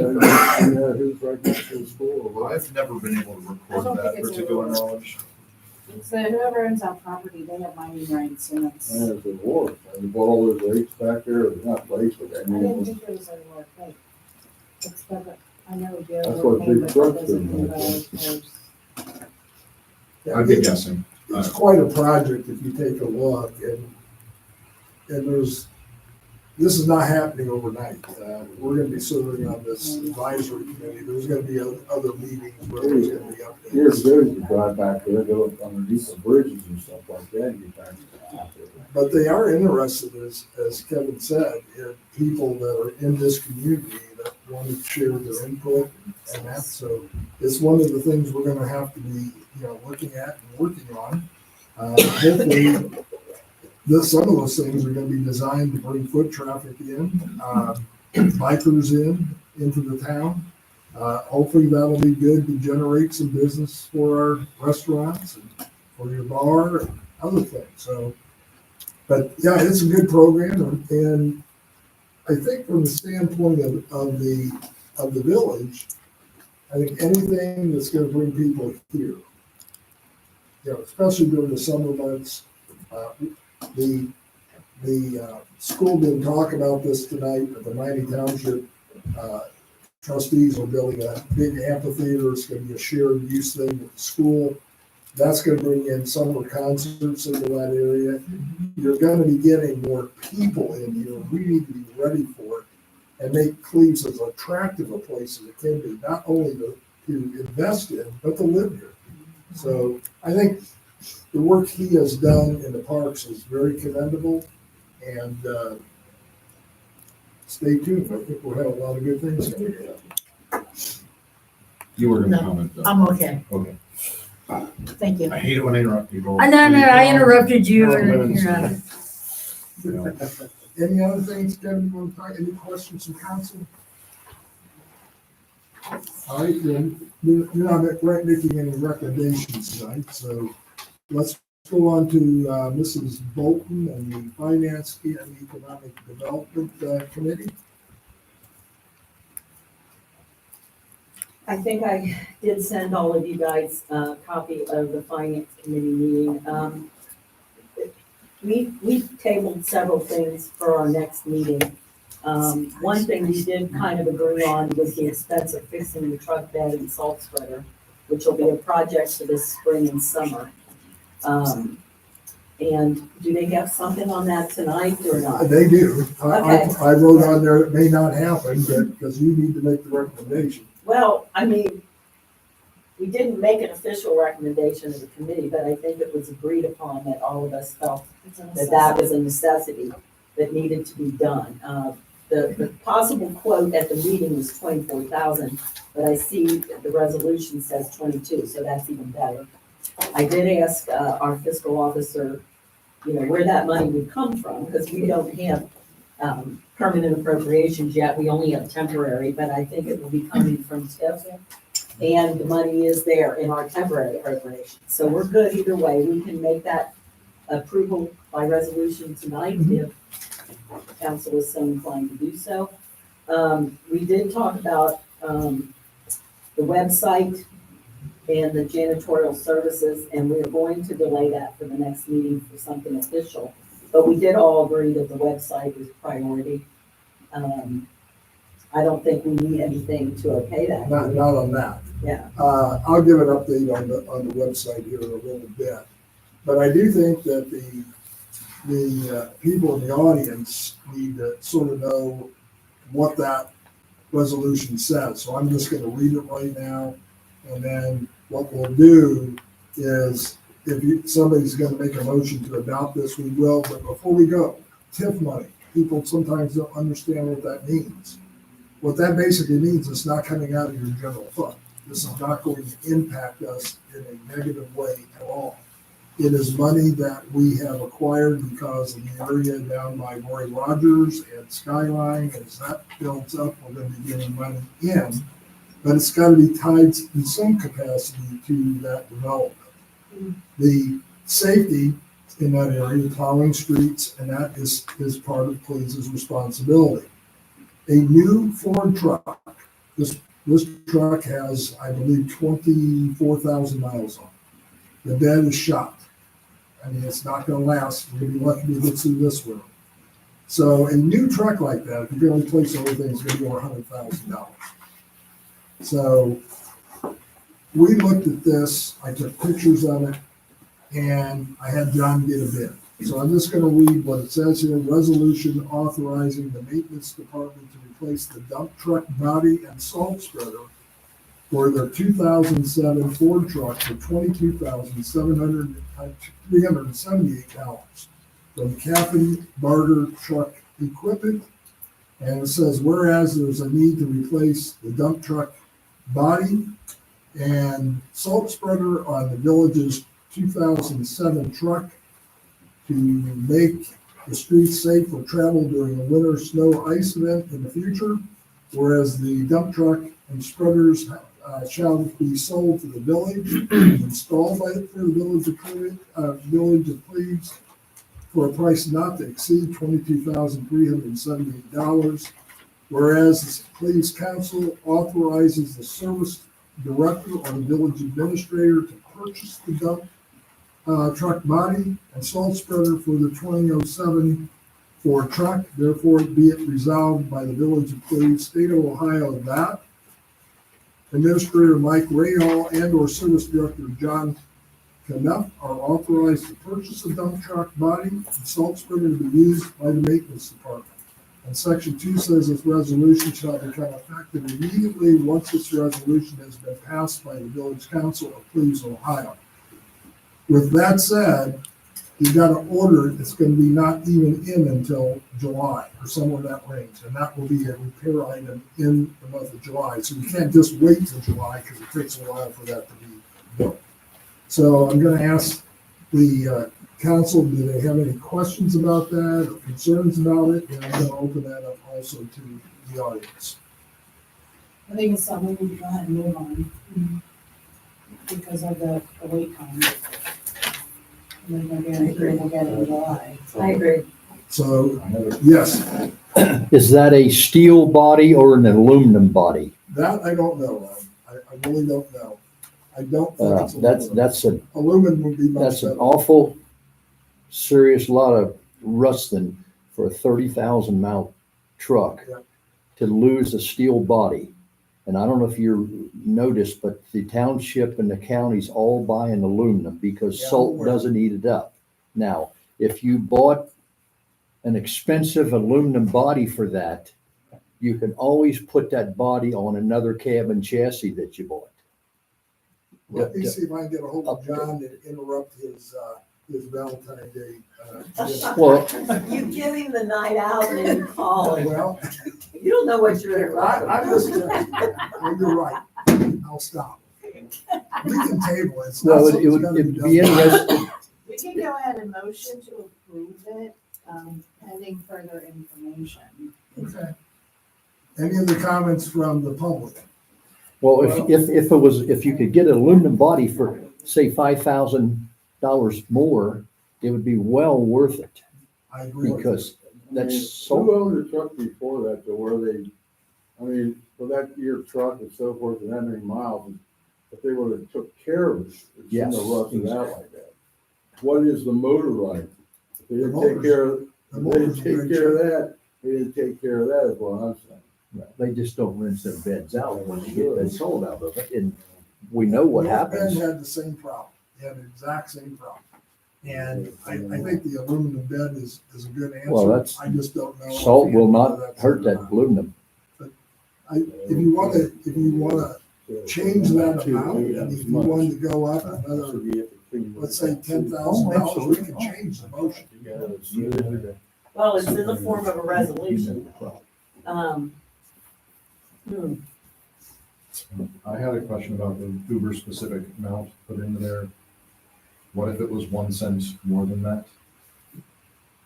That's the bid we were given by the company. And it said .00. That's what he said. Yeah. I know you can approve. The it up to a Also, certain yeah, amount. Jan. Well, if we approve this tonight, would he order it right away, or could we approve this and possibly approve another resolution for the aluminum? I mean, I don't know. I don't want to delay it, but at the same time, I think we need to have the facts in front of us. Can you approve it not to exceed a certain amount? Well, that's a possibility. That's what I was saying. Tack another 10, make that $32,378 and see if you can come in under that. I think aluminum body is gonna be very expensive. over Somewhat, steel. yeah, somewhat, but And you wouldn't believe how aluminum's taken over the steel in a lot of manufacturing. so, I mean. We would have to change the title of the resolution and take Campbell truck equipment out of Why it. don't we just, I think if we could do this in a motion, I think, we could eliminate the resolution and we could do it in a motion. do it in the motion? I think so. We got all kinds of- Cindy, was there a reason that you put in a resolution form? We used to just make motions. Two or three companies down there. I'm okay, if you guys want to make a motion to that, I'm okay at doing that, but there was another question back here, I think, in the back, that somebody raised their hand on, I thought. So you want to make a motion and tell me what it's gonna say? Okay. All right, let me think about this for a minute. I'll word it very similar to the resolution, but just make a motion to authorize the maintenance department to repair, and I can't write this while I'm making the motion. Would So you someone else- like me to do that? Um, Would you like me to make the Yes, motion? please.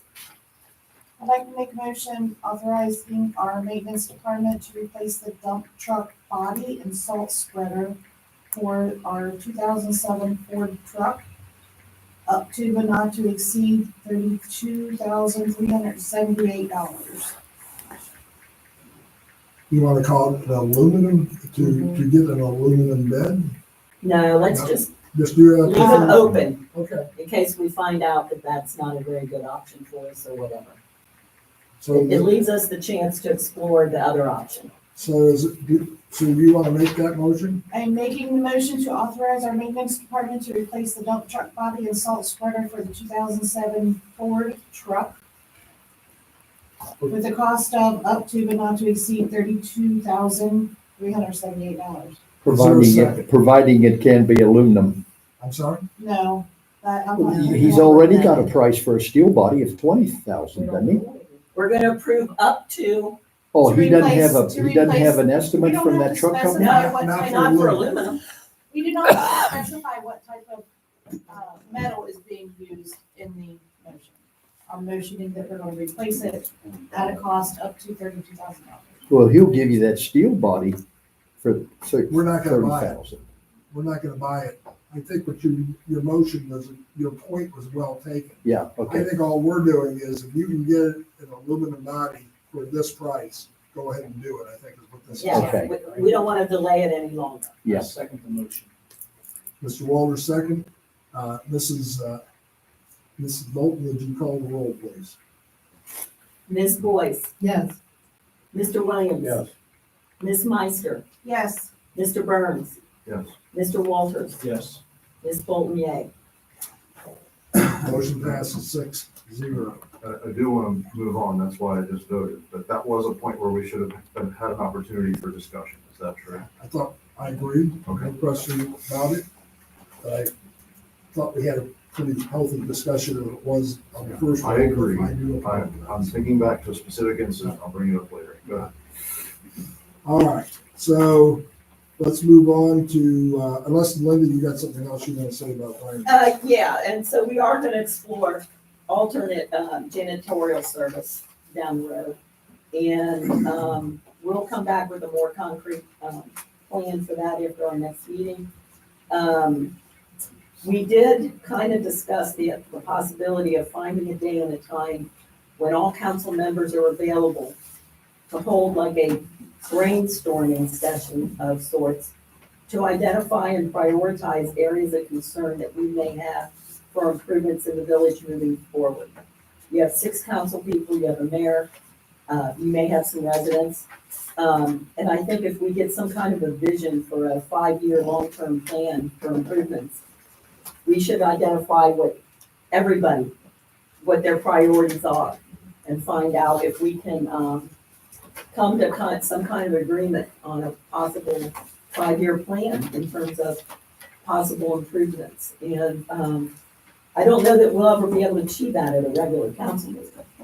So I want to make sure it's a date and time when it doesn't conflict with Todd's schedule. I want us all to be able to come. If you don't want to come, you don't have to. So I might send emails out at some point to everybody to kind of get their feel for their willingness to do that. It wouldn't be every month. I'm talking like a one-time deal. Moderator? Please? Would you use a moderator or consultant, or how would it? No.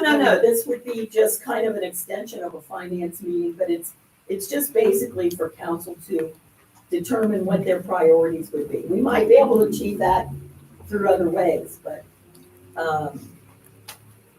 and it wouldn't be mandatory.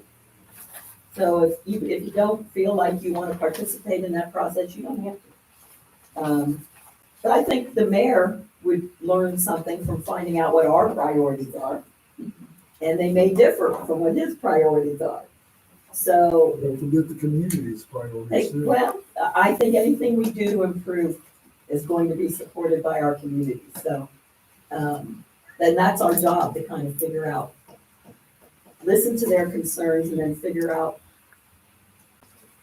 the plan moving forward. So we'll talk about that more later. Ms. Oser did give a fiscal officer report. As we all passed the pay ordinances, we realized that bills had not been paid in a while, so we've taken care of that. We're moving forward. There were a couple other issues discussed, and they were tabled. One of them was the need for a zero-turn mower and for maintenance, and then the possible review of maintenance salaries down the road. None of that is coming to us today. And you saw in the minutes that there were several other discussions that were tabled and other topics to be brought up at a later meeting. So there was nothing else that we were prepared to come to you with except for the repair of the truck and scrubber. Any other questions from council? If you go to set up your brainstorming session, I suggest you deploy a doodle poll. It's a technology I'm people familiar. will be able to figure out. You provide options, you send people an email, they say, I can do this option, check, check, check, but not this one. Yeah. It reconciles these The things much admins faster. at Cincinnati Children's use doodle polls, so I'm familiar somewhat with that. Thanks for reminding me of that option. Can you explain it, like what you're talking about? I think we could sidebar after, but you go to Doodle or doodlepoll.com, whichever it is. You suggest 10 meeting times by little pull down menus. Then you send it to X number of emails that you specify. You get an email from Doodle. It says, you've been received a Doodle poll. Which of these can you make? And you click check. Or It's you a check link minus. within the email. It's very That's the easy. entire interface. That goes back to the organizer and they get to see what's When you would best be solution. available. Rather than having 10,000 emails going back and forth between all of us. It's a very good talk to them to set up meetings. The admins do, some of them do. I'll show you. You will see that it is doable, yes. And what day is the month of the meeting? When are you guys going to be always doing it? Yeah, it's the fourth Wednesday of every month at 7:00. The finance committee will meet. So we have another one this month. Our first one was to just kind of get organized and structured and get ready to go. So we'll meet again at the end of this month. Thank you. Mr. Williams, you want to talk about public safety? Yeah, just real quick, we've met for the first time trying to decide how we're going to set up the meetings. Obviously, we'll have the fire chief or one of the representatives from the fire department, one representative from the sheriff's office. As the mayor spoke earlier this evening, they will not be coming to our meetings. They will be giving the reports to myself. Then at the council meetings, I'll be giving that information to the rest of the council and the public. Our safety committee meeting will be held on the first Thursday of the month at 6:30. We did discuss about the Jake brake issue on US 50 and the speed along US 50 concerns. And tonight, since the health board was brought up too, we will definitely make that be on the priority agenda for next month, along with a couple of questions for the fire department with our newly purchased AEDs, trying to get training pushed out and any other kind of training the fire department can provide for the village residents, whether it be installing car seats, smoke detector, CO2 detector type issues that we could push out for the year. Any questions from any members of council? Community? Thank you very much. Mrs. Boyce, I'm sorry. Ms. Boyce. We're gonna, we had an organizational meeting, so our standard meetings will be the third Thursday at 6:30. We're gonna have one more restructuring meeting, February 29th at 6:30.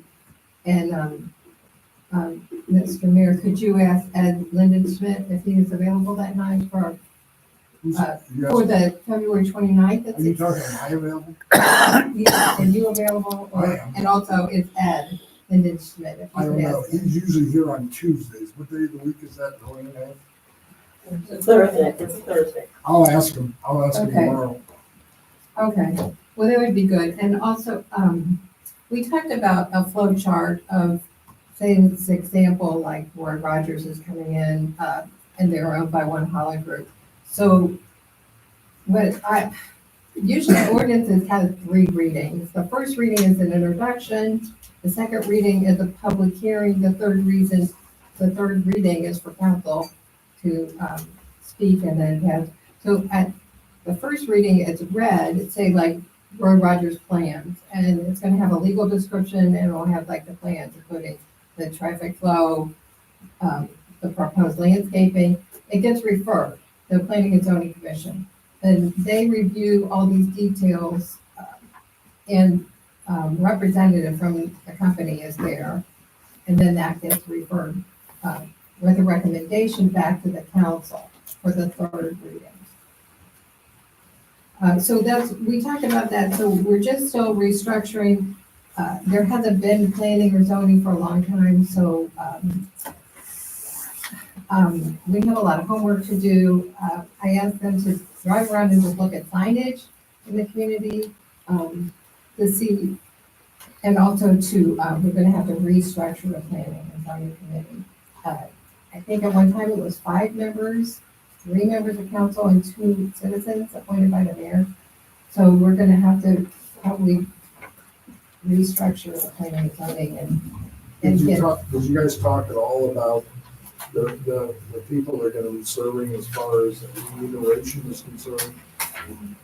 The hearing Yeah, the board. hearings. Yeah, we mentioned it, but Yes, so that's gonna be we're not part of really it. sure if it's gonna be, if you wanted a separate board of zoning appeals, because some communities have that, but they're bigger communities.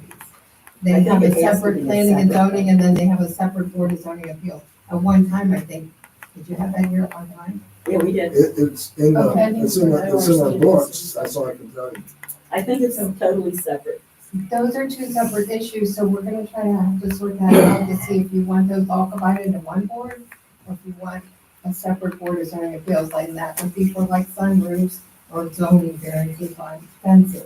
I almost think if you're gonna change that, you're gonna have to repeal the ordinance that has it in place and then pass a new ordinance. If you're going to do that, you're gonna have to go through that process. I think it was my understanding from NRC that the hearing board was supposed to be separate. And that makes sense, because if planning and zoning all vote to do one thing and somebody wants to appeal that, they don't want to appeal it to the exact same body that just turned down their vote. So I think you have to. Yeah, I that think would it's be a specified in the NRC about the zoning appealing, if you look it up, and I think it does have to be separate people. That would be something for our law director, I guess. Yes. Yeah, so, yeah, if the planning and zoning, the way I would like to see it is, like I said, council would be very involved. The planning and zoning would be meeting with the representatives, but then the recommendation would come back to council. Council would see it all, have time to look at it. And that's for new businesses, right, Judy? This flow chart would be for new businesses coming into the village. Right, like for us to have, also just for the downtown district, or also, I just used an example of Roy Rogers. Any other questions?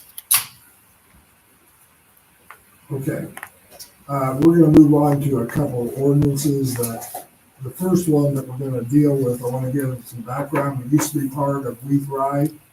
I believe it was October of last year, the council decided they were going to rejoin it. They never took any formal action, so when I came on as mayor, I contacted WeThrive. WeThrive said you can't just have you say you want to join it. You have to adopt an ordinance, and that ordinance has to be specific. So this actual word or verbiage came from WeThrive, so this is their verbiage. But it's a resolution, right? It is a resolution. All right, so I'm gonna read this out loud for the public. And then basically what it says, just so people know, it's gotta have community people that will be part of the committee. And you gotta meet with the WeThrive people, and there are grants. And they can be used for the park, they can be used for different things in the village, but you gotta come up with a plan. and it's designed to make things better in the village and promote public health. So it says, whereas one of the fundamental principles of public health is that all people have a right to achieve optimal health, whereas individuals interact with their environment constantly, and these interactions affect the quality of life, whereas features of the built environment impact health, influencing behaviors, physical activity, patterns, social networks, and access to resources, whereas most events resulting in injury, disability, or death are predictable and preventable, whereas the Village of Cleves recognizes that enhancing the community's ability to respond to a public health emergency can also improve the emergency response for events such as a naturally occurring or man-made disasters, whereas preventing substance use and abuse and promoting responsible alcohol use can improve the overall health and quality of life of the community, whereas zip codes can be a predictor of health outcomes. Now therefore, let it be resolved that the Village of Cleves hereby recognizes the importance of partnering with public health to examine strategies timed at reducing chronic disease, preventing intentional and unintentional injuries, improving our community's ability to respond to a public health emergency, protecting the natural environment from environmental hazards, preventing substance use and abuse, creating social and physical environments that promotes healthy living and equal opportunity for all. Be it further resolved that the Village of Cleves will establish a WeThrive team consisting of a minimum, a council member or trustee, in this case it would be a council, a village, Cleves, administrative member, and 2 residents of the Village of Cleves. The WeThrive team will be responsible for leading community health and wellness efforts and serving as a liaison between Cleves and the Hamilton County Public Health. Be it further resolved that the Village of Cleves will select one or more of the WeThrive pathways to conduct an assessment, develop an action plan, and prioritize strategies aimed at improving the health, safety, and vitality of all community members. Be it further resolved that the Village of Cleves WeThrive team will designate a representative to participate in the WeThrive Community Learning Collaborative facilitated by the Hamilton County Public Health. Be it further resolved that the Village of Cleves will implement community programs, conduct education or awareness campaigns, and or adopt policies when appropriate to address health and safety issues identified through the assessment, data review, and prioritization process. Be it further resolved that the Village of Cleves WeThrive team shall report back to the Village of Cleves Council quarterly regarding steps taken to implement this resolution, additional steps planned, and any desired actions that would need to be taken by the Village of Cleves Council or other agencies or departments to implement the steps taken or planned. And there's a couple of omissions in there that I'll correct in the final resolution. That's the WeThrive pathway, and I will open it up to any discussion or questions the council has. I didn't get a copy of that. Chuck. Yeah, I'll just hand this over to you, Jerry. I have it, but I'm page gonna have 2 to is correct messed it up a anyway. little with the next resolution for the contract with the law director. You don't have that? No, I have it, but page 2 is, I didn't get the page 2 of the resolution for WeThrive. I got 2 page 2s of the. I'll make sure you verbal. get that. That's fine. I do have one question though. It sounds like once we enter into this, there's going to be some man hours involved, it sounds like.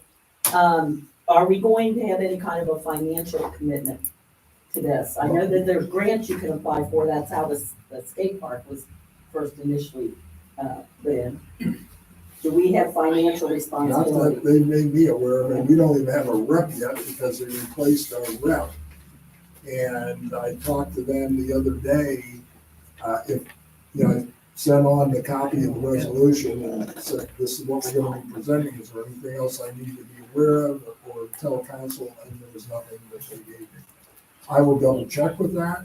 I think the real benefit, if you take, for example, at North Bend, I think they just have $25,000 for, you know, building their park paths and that. I know that Ms. Boyce has brought up the issue of our flooding system over at the park previously, as far as the paths are concerned. There's opportunities to get money for those type of things. And, but I think it's more of us giving time and working with our community than it is us giving a financial input. If you're worried about a representative going, I probably have the most time of anybody here, but if anybody else wants to go to my place, I'm fine with that too, but I'll be more than welcome, I'd be more than happy to represent the community. That was important to know. I don't want to adopt something and then not have a person willing to step forward and fill the roles that they're expecting us to fill here. I think the big issue is gonna be, I know with North Bend, they publicize their meetings, they talk about it pretty much every time they're gonna have a meeting, they invite the public in. Marilyn Kramer is, their deputy clerk is in charge of that. I don't know how it works in Miami Township. I don't think anybody, we're a member, or we passed it too, but we don't, none of the board goes to it, the meeting. I know they did a community survey with you guys. Right. Okay, I don't know how that all worked in Miami Right. Township, but I know that's what they sent us. In regards to the money part, Linda, I don't think from my recollection, when we used the WeThrive grant money to do the skate park and all that, the village did not have to put anything up. It didn't in the past. I'm just Yeah. asking for now because it wasn't mentioned in there. But they are, a lot of things are mentioned, but do you anticipate having problems getting 2 residents of the village willing to participate? I think- one. I think we have one and the other one left because, okay, we got 2 actually. Okay, All right. that's good to know. That's good to know. What's your name? Jason Foley. Is that Jason Foley? Foley, and then Don Richardson. I know Don. Linda, we served sorry, hot chocolate Bob. together. What? We did hot chocolate together. I know we Christmas did. swap.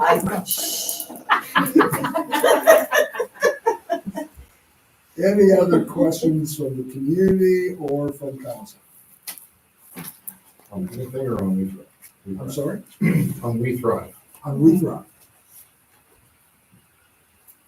Nope.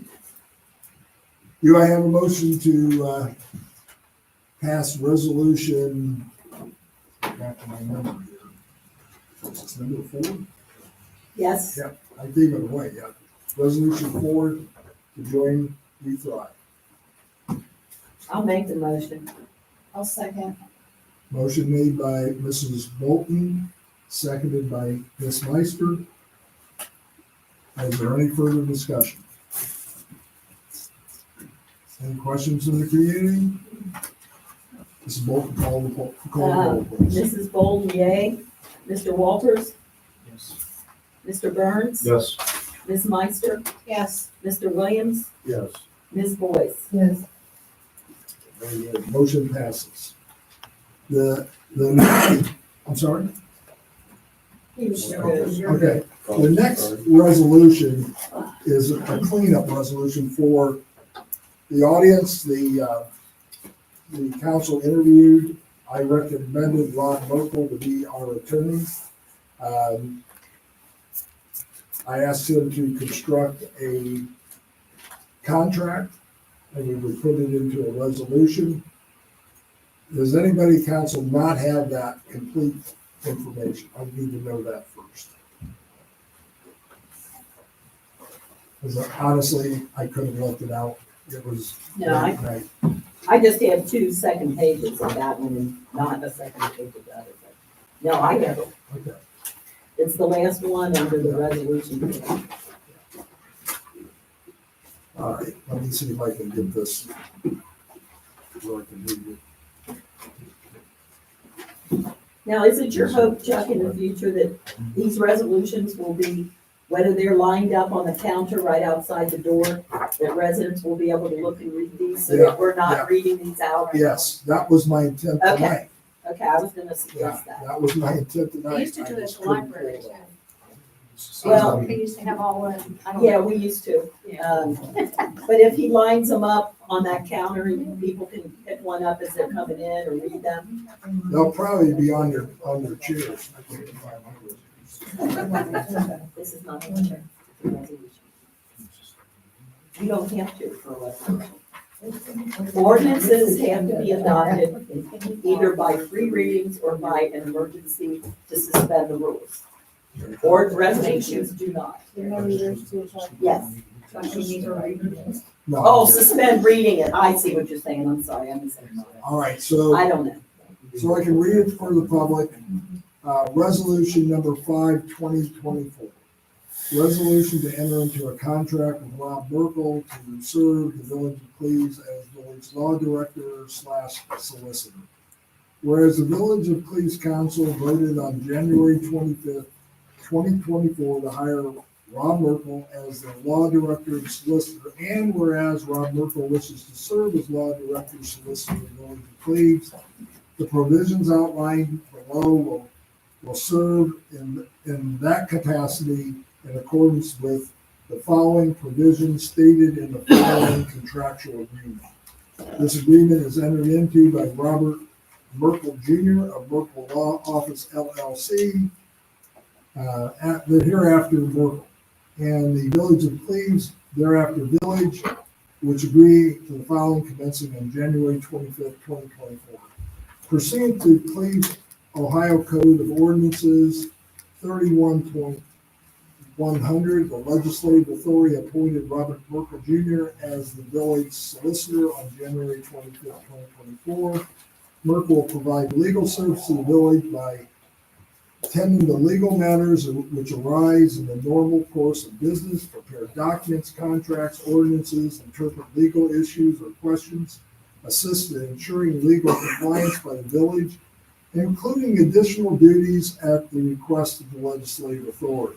Merkel will provide up to 8 hours per month for the agreed upon compensation. Should hours be unused in a particular month, the additional hours will be available the following month and shall expire at the end of each 3-month quarter. Should Merkel accumulate hours in excess of 24 hours in a quarter, additional hours will be calculated at the end of each quarter and invoiced at a reduced rate of $175 per hour. And so the public knows most are now charging somewhere close, approaching $300 an hour. So this is not a bad deal at all. And that's if we need the extra hours. That's if we need the extra hours, correct. I'll explain why. I hope that's not going to be the case. Merkel will provide a detailed log of billed hours should it result in additional hours at the end of each quarter. The village shall compensate Merkel $18,000. That is what our former solicitor made a year to the village, payable in 4 quarterly payments or in 12 payments, whichever is agreed upon. Additional time should be accumulated, as stated in point 2, would increase the compensation from above. The agreement shall be for 1 year from the date of appointment, that's January 25th, 2024. Should this contract need to be modified, it shall be modified only by mutual agreement between the parties and memorialized in writing. Merkel will submit a W-9 and be issued a 1099 for year-end taxes. Merkel will not participate in PERS pension system and will be compensated for the contract and will file a 1099 with his taxes at the year's close. For the council, just to give you a little background, I checked with Mrs. Ozer. I believe Mr. Nicholas was in PERS, correct? Yes. So that's about 18%? Yes. Withholding? So 18. 17%, 10 and 7. Is it 17%? So 17%, we were paying in addition to the salary. You will not be paying that with this attorney. He's not allowed to be in PERS. I don't understand why, but he's just not, because of his other retirement. He can't participate in anything else, so he takes care of that all himself. As far as if he's going to settle with Social Security, and that will not cost the village any additional. And he's billing us. Yeah. Monthly or quarterly. Yeah. Any questions that any of the council members have, comments?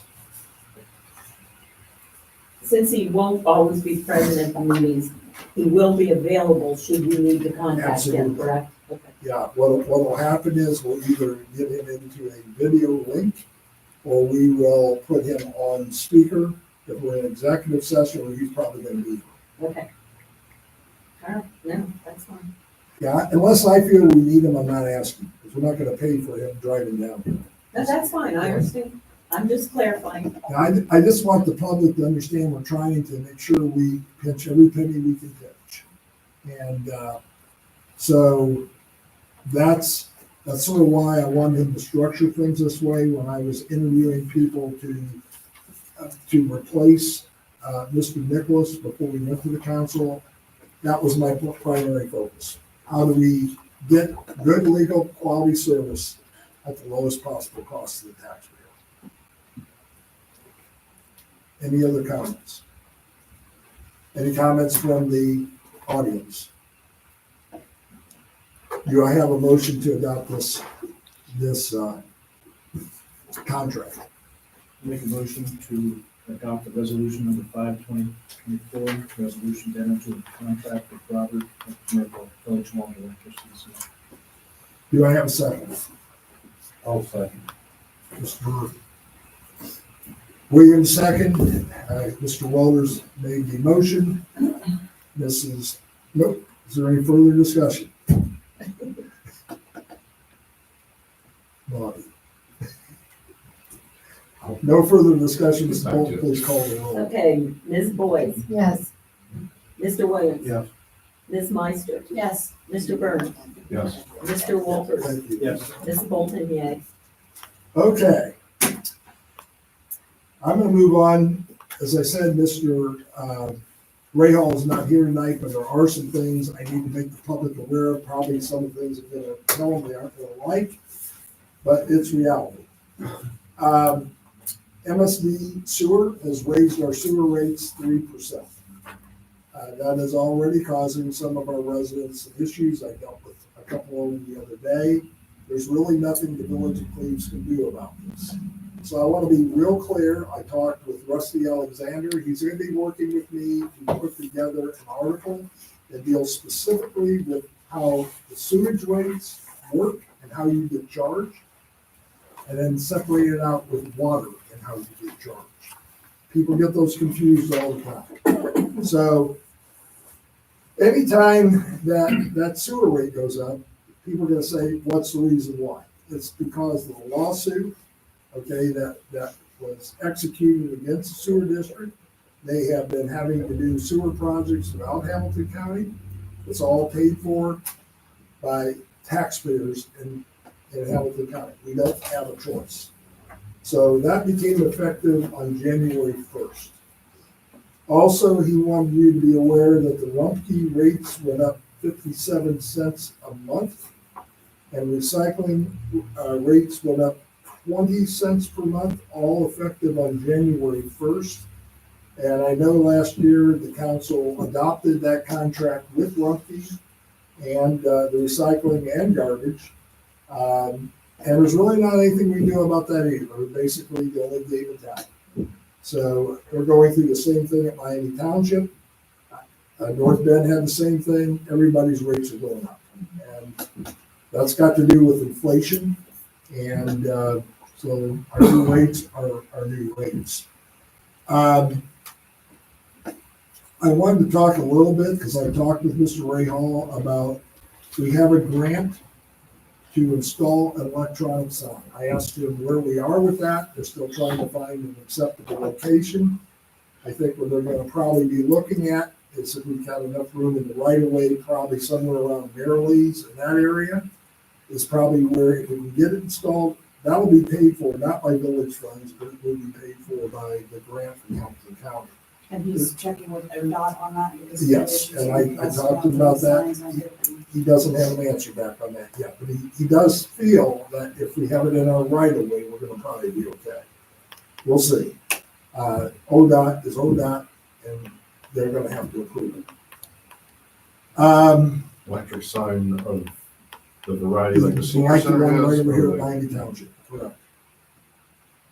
And We where don't would want it go? distracted drivers on 50 either, so. Where would it If you want to go? talk about the next It's gonna go council on meeting, and US people flying by at 70 miles per Right in hour. our right of way by Barrowlands or You driven that up road? towards BP. Okay. I didn't. So if we lower the speed limit, people will be able to read it. Right. Yeah. Although Addison does it, right? So there is an ordinance that Cleves has with respect to lighted signs. I'm sorry? There is an ordinance with respect to lighted Is signs. it in the zoning ordinance or is it a separate ordinance? It's a separate ordinance, and it's in the zoning. I would suggest we look at that and see what it is, because that will tell you how large your sign is and where to put it. Okay. That might take some going back to looking at some of the ordinances. Yeah, That's been and- since 2010, I believe. Yeah. Pardon? That's been since 2010, so it shouldn't be that terribly old. Well, it was back when I was, It might have been updated or revised, because it's been updated or it's been Okay. talked about since I've been here. I didn't, like I said, that started before I came on board. I do want to address the sheriff's contract for a second for the public. And maybe I just need to join these together in my report and his report. I need to make a statement that's going to sound sort of confusing, and I apologize if it's that way. But Ms. Lozer has spent a lot of time reviewing our finances. And everybody here knows we put on a 7 mil levy last election and it failed. You can only make a decision based on the numbers that are given to you. So I want to be real clear in what I'm saying here. And I'll try to do it as politely and as professionally as I can. If Jerry would have had the numbers that Mrs. Ozer presented, you would not have seen a 7% levy. You might not even have seen one this past year. The numbers we had were a result of over appropriation in certain areas that I'm not sure the council knew about. You have to trust the numbers you're given. There's no other way to get around it. But the numbers were not accurate. It doesn't mean that we're in great shape financially. It doesn't mean that at all.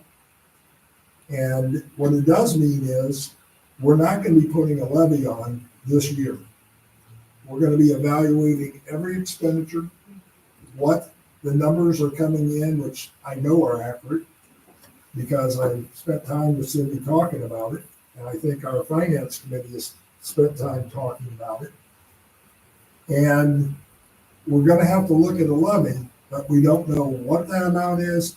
And I can promise you it'll be right size. It'll be the smallest amount we possibly can that's going to put our village in as decent shape as it can be. I made a pledge during the election that there would be no levy ever put on in this village as long as I was mayor, unless we had 3 public meetings. So whatever is decided as we go forward, I would encourage those in the audience to pay close attention. Our new website that will be up will have the financial documents on it. We're going to be as transparent as we possibly can be. Eventually, all these meetings will also be on our new website. Now, the problem with the new website is I had to tell them I couldn't meet this week. I was hoping to launch it yesterday. Couldn't meet. I had too many things going, too many different things going. I can't control that, but I do know we're going to be meeting, and hopefully we're going to have it up on the 19th. I also want to give the council an update, because I think everybody knows that Mr. Driehaus was to get a hold of former Mayor Myers to get the access to this website and to our email. I got an email from Mr. Driehaus last Friday that Mr. Myers agreed to do that, and that's the last I've heard. So we still don't have access, and I don't know the answers to why, because Mr. Driehaus and I didn't talk about that. But I am going to talk about some other things. Getting back to the police contract, we have no idea, absolutely no idea what this is gonna actually cost in the end. There's too many unknowns. I handed out a contract to I believe it started in I'm trying to think which one, it may have been the finance committee. And my contract that I had access to actually didn't involve Addison. In another meeting I had with, I believe, the safety committee, Mr. Rahal indicated, and you correct me if I'm wrong, Ms. Williams, is that I didn't have the right numbers and it was a much lower amount. So he sent out an email. I looked at that email very carefully. He didn't know whether the Hamilton County Commissioners had passed it. The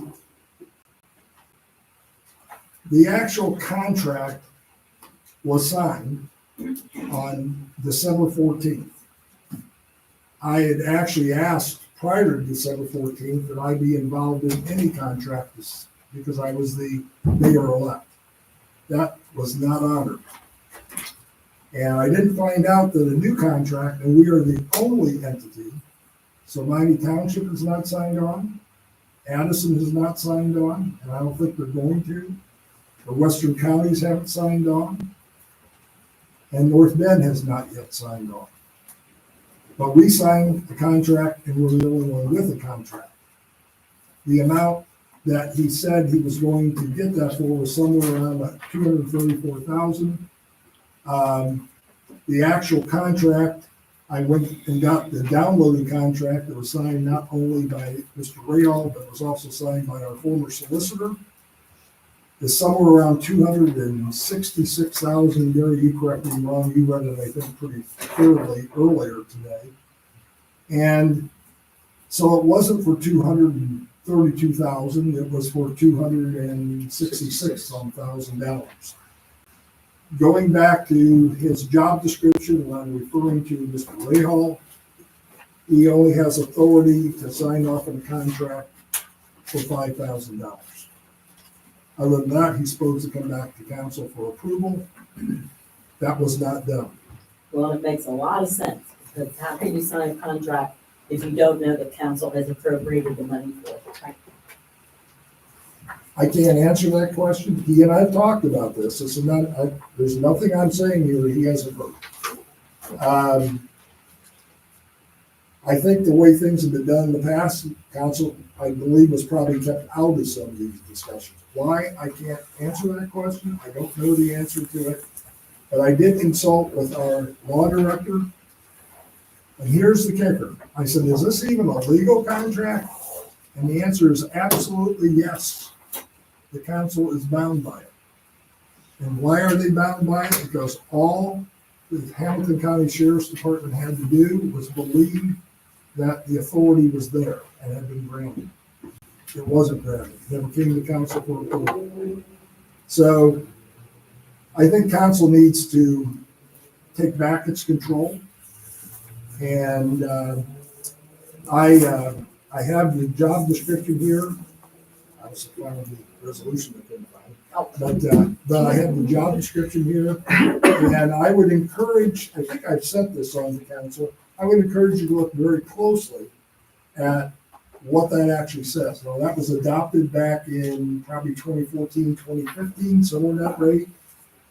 I don't know if you reviewed it. I do know that there have been no evaluations done as far as the village administrator is concerned, and that is a role of council. So council should be doing an annual review, not only on him, but they ought to be doing it on our law director too. So I guess what I'm saying to you is plan on doing those type of evaluations. We'll have to do that in executive session, but we're going to evaluate.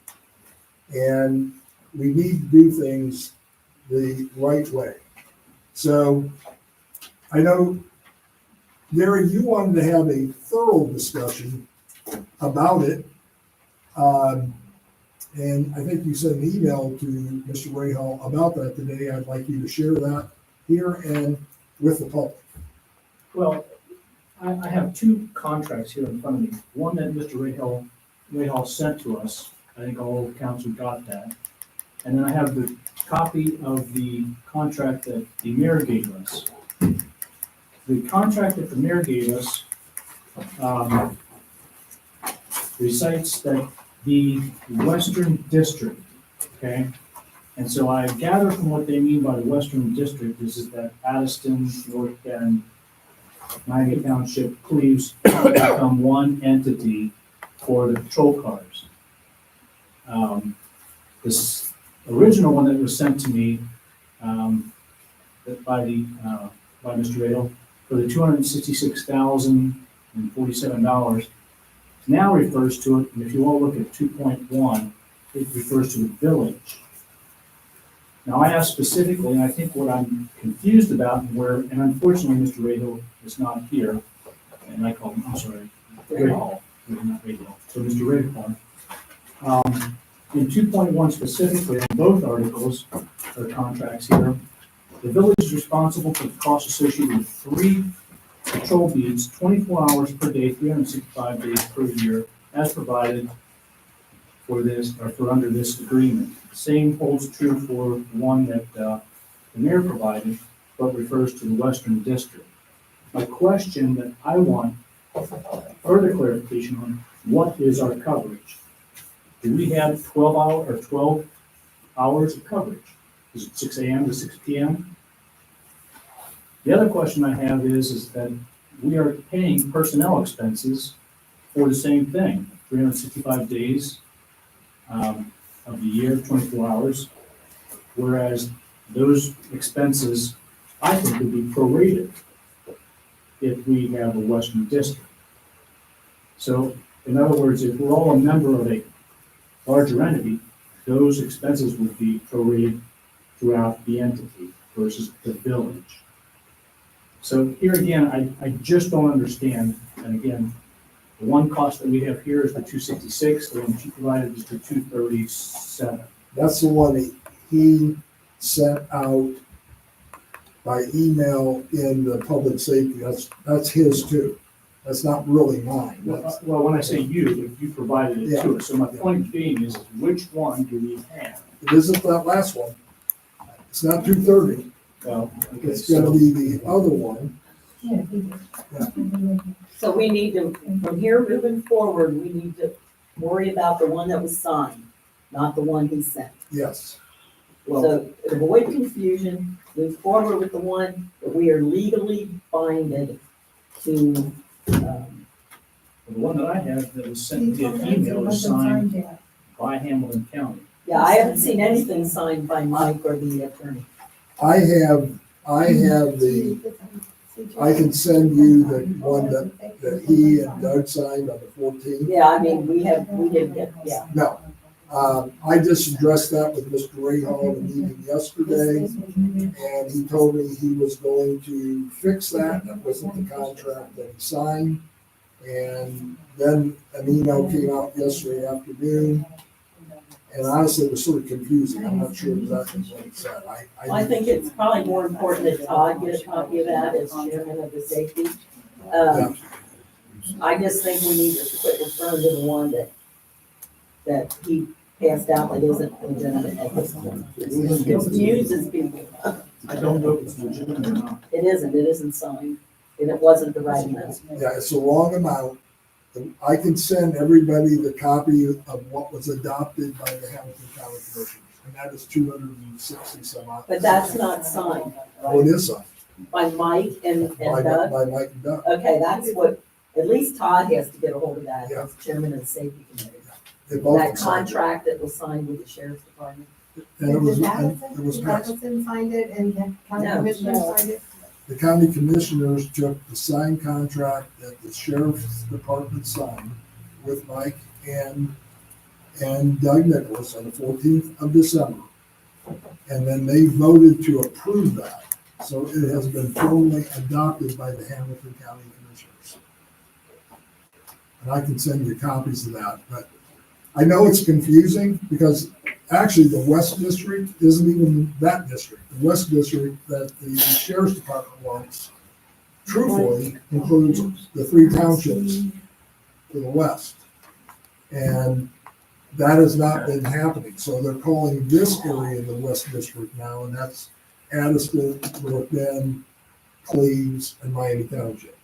And Cindy, as the fiscal officer, now sits in both places, Miami Township, and they've been talking about it. They've been trying to get their arms wrapped around this contract too.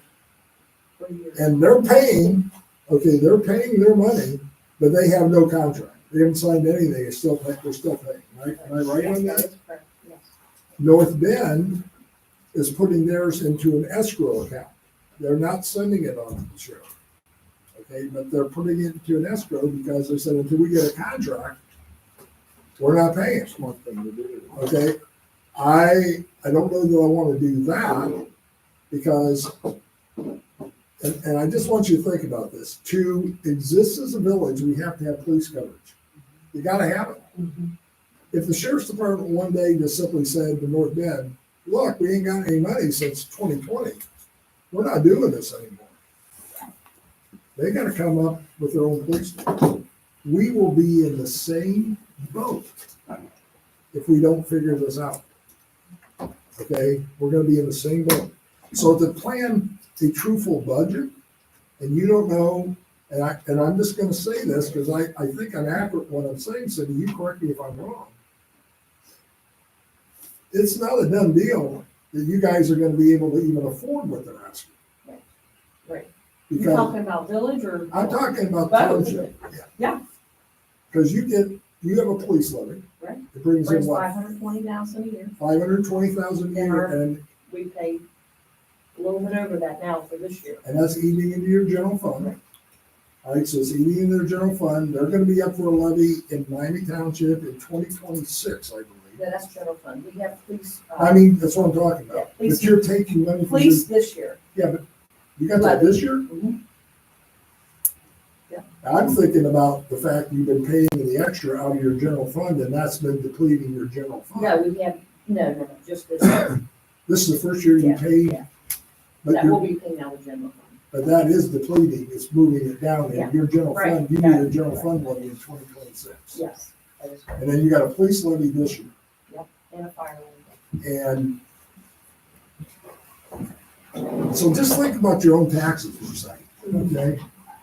Think about police taxes. Everybody seen their tax bills for this year? Have you seen it yet from the auditor? Just so you know, we're not gonna get this money this year, but without a levy being passed next year in our budget, we're gonna have about $83,000 on inflated value. That's an unnoted tax increase. I calculated mine out. For the Village of Cleves, it's only like $240 a year. But my overall taxes went up 700 and I want to say 760 or something like that. So they've got a place on your auditors. You can go in right on your front page. You can click on a link that says like municipalities. You click on that link and it'll tell you how much money the Village of Cleves is going to get next year. Not this year, but next year. It's about 83,000. So that money actually is going to help our budget, but it's not the answer to our budget either. So when you take a look at this police contract, if they don't pass it, they have the right legally say, we're not going to pay anything. We don't want that car there anymore. They could say that. I'm not going to say they were going to say it, but they could say it. But I don't know. I mean, how many mills would you think that's going to take at Miami Township? I think it was like $1.5 million. For the police levy? Yeah. $1.5 million addition. Mhm. So that's what they're gonna have to do. So it's all, we're all connected in this, guys. It isn't like Miami Township's gonna get, their taxes are going up, our taxes are gonna go up. And nobody likes to pay more taxes. But that's the reality of it. I think you're throwing some confusing information. I think out so there. too, because we're, You're talking a lot about Miami Township, whereas we have a specific contract, even if we don't know what it is. So I don't want you conflating that for your audience. I'm not conflating anything. If you don't look ahead at the reality that we're all part of this district, and each one of those entities has a charge that the sheriff's department is asking. What I'm saying is, those numbers are only as solid as if those people stay together. You let one of them go away, you let Miami Township say, no, we can't pass that levy, we can't afford it, they're gonna have limited options. That is going to impact this village. Well, I think you're speculating. I think And I'm I don't giving think you you're reality. I don't think you're being unreasonable. And a contract is only as good as the parties honoring it. So, okay.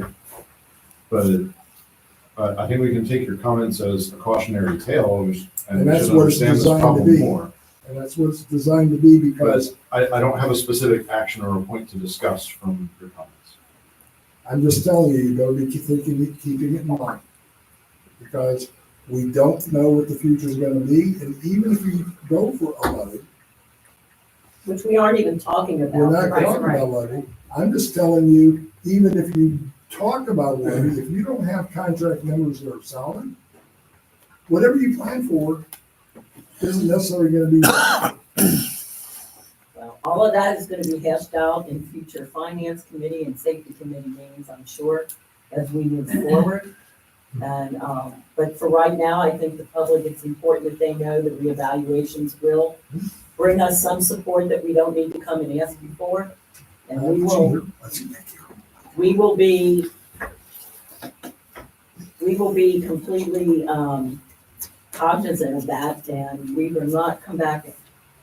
As long as I have any control on one vote, we will not come back and ask you for anything until we can outline and prove to you what it would be spent on and why we need it, and we'll just move forward. Okay, I gotta stop for 1 second here. I wanna apologize to Penny Williams back here, who I invited to introduce to you guys. Penny is going to keep me out of the trouble when I lose my glasses, because she's gonna be our new village clerk here. And she's already been hired by Mr. Rahal.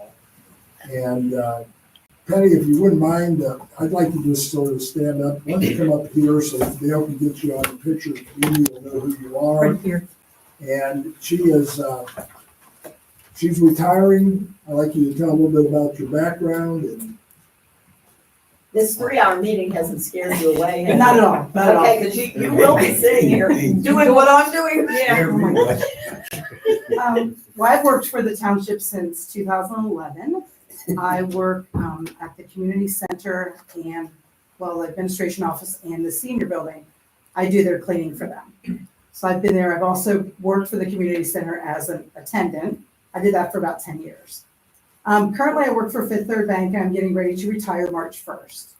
So I feel like a lot of the skills I have from Fifth Third will help me in this role, because a lot of the things I do are administrative and phone calls, emails, that kind of thing. So I feel like I will be able to get you a little bit organized if that's something you need help with. Good luck. I'm also a notary, so that's And something I can focus. bring as well. Organized and focused. I'm a notary as well, so I can bring that to. the I used to office be, as well. and that was a lot of residents took advantage of that. Yes. When I moved to Cincinnati Children's, I let it lapse because I didn't really have a need for it. And, but it will come in handy, and residents will use your service. Yes, I always have it with me, so have that here. Do you have any questions for me though? Anyone? I do. Yeah. You and I are not related, correct? Correct, correct. That you know of. That's true. Yes, we are not. Yeah. I just wanted to tell you, there's a group called Ohio Municipal Courts Association. Yeah. It gives $35 a year to join it, and then you can ask questions of other clerks around the state of Ohio. I was a member, I was on the board actually for many, many years, so it's a great, I just want to make you aware of it. It's called Ohio Municipal Courts Association. Do I just find that, like, just Google it and Just find it? Google it, yeah. Okay, perfect.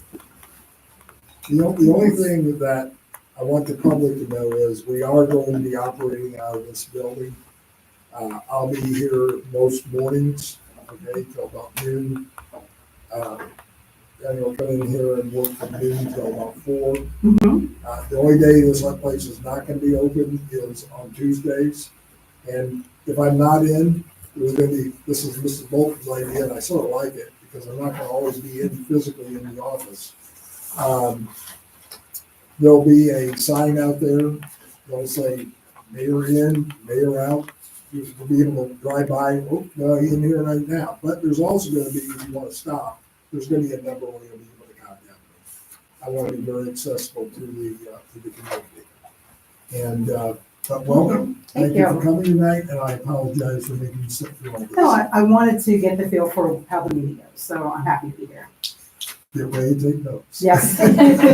Thank you. I will tell you too, Penny, that I was the clerk / treasurer for 18 years. And then they split the 2 jobs, so I do have some background, and I will be more than happy to help you with anything that is related to the clerk of council's responsibility.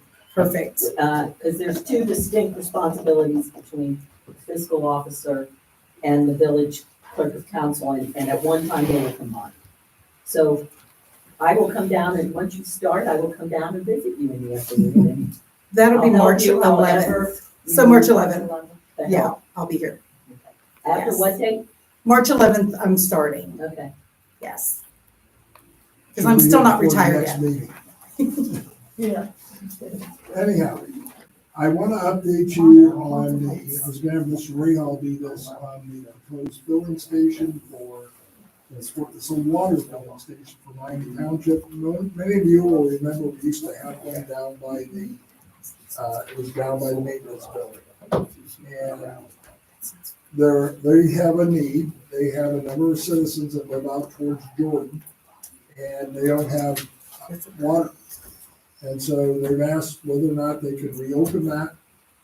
I met with Mr. Driehaus, I both met with Trustee Blanton and their fiscal officer. I talked with Trustee Blanton today. There were some issues concerned about whether or not we had to open it up to non-residents. And I thought this probably isn't going to be Cleves. Cleves don't have cisterns. So, I mean, we have our own water in here. But there are residents in Miami Township that don't, and they come regularly. If you aren't aware, there's some that even want to sue the Village of Cleves. You've been there during those meetings. They're not happy with us. There will be no village funds that put this in or operate. There won't be any. It used to be in the past, we had to hire somebody to be there. That's not going to happen. There will be a money reader. It's going to be a credit card reader.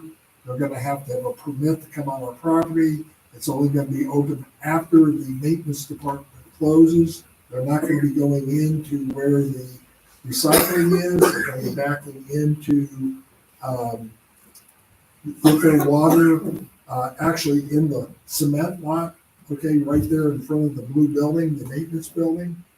They're going to install it. They're going to maintain it. The water department's going to get the money. Okay, so it goes to Cleves Water. We're not getting anything out of it. The only thing I think we'll get out of it is the fact that we're being a good neighbor and a partner with Miami Township. I So think there that's will be some extremely type of billing thing, it will not be in the water system. I'm sorry? There will be some type of billing thing, it will not be in the water system, it's a pay before you get the water. Yeah, they gotta pay with a credit card. And so I told Mr. Blanton to get with their attorney, present us with a contract. When I get that contract, I'm gonna bring it back to you for approval. I just wanna make you aware of that. And I also wanna make you aware of 119 North Miami cleanup. There is a contract being put together. They should probably gonna be delivered next week by our zoning official. They have agreed we're gonna provide the dumpster, and they have agreed to just let us go ahead and put the cost of cleanup. John said it would be about $75 of labor time. They're gonna pay for the labor, they're gonna pay for the dumpster, but we're just gonna be putting it under taxes. So we're gonna get that money back through the taxes. Last time, the last agreement with 119, different tenant, but related, they're the same family. they didn't pay anything back to the village. So to get that cleaned up, that's gonna be happening probably within the next week and a half. Okay, so I just wanna make you aware of that. And then the last thing I wanna talk about, and I don't know whether you guys have this or not, but I'm gonna pass this out to make sure you guys, each on each side, get this document. And I think you guys have, some of you have, I know Gary does. I don't need the document to look at. This came from our attorney. And this is sort of a touchy item too.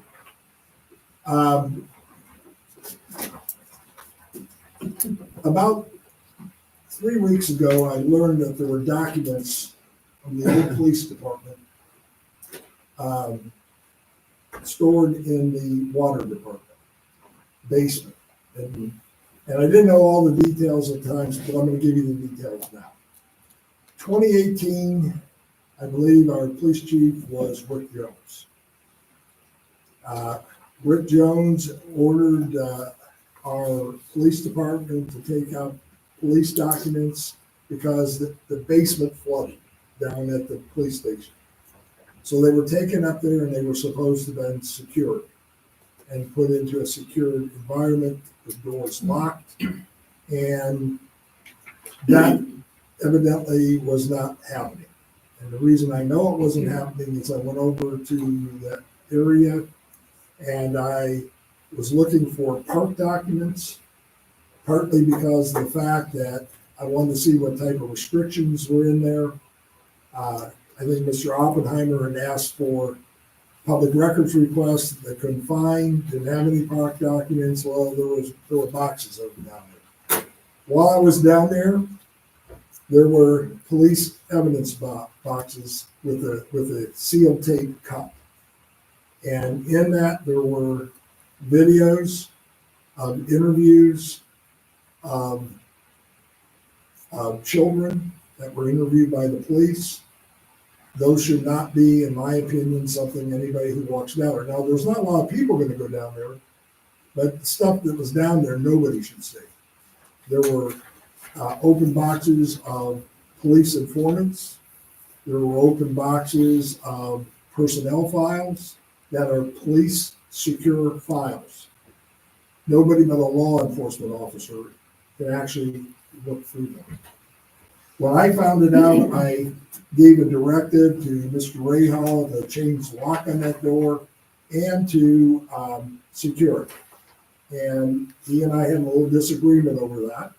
He didn't think we needed to do it. He thought the sheriff's department could go ahead and take care of it. In our interviews, we talked to our law director. I put a scenario out about it. He was very clear on what he indicated needed to happen. Subsequently, there was a discussion at my request that Mr. Driehaus was to have with our law director. And I got an email back saying that he agreed, I'm talking about our law director, agreed with him. And I'm sitting there going, that can't possibly be. So I called our law director. He said, no, that's not what I said. I actually have the email here. So if you want to see what was said, I can actually show it. But I just want you to be aware there was a disagreement. So I brought Mr. Merkel over here on Monday, went downstairs. We had a hard time finding the videos. We did find them, but they weren't there in the place where it was left. They were actually separated completely away from the police documents into another area of the basement. But we did find them. And he inventoried those and made a ruling on it. You have in your possession his ruling. I just want to tell you that I asked him today how that needs to be done. How does it need to be inventoried?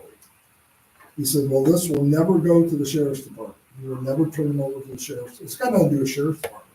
They're not sheriff's department documents. We have a records responsibility to maintain those documents, just in case there was ever a public records request to the village.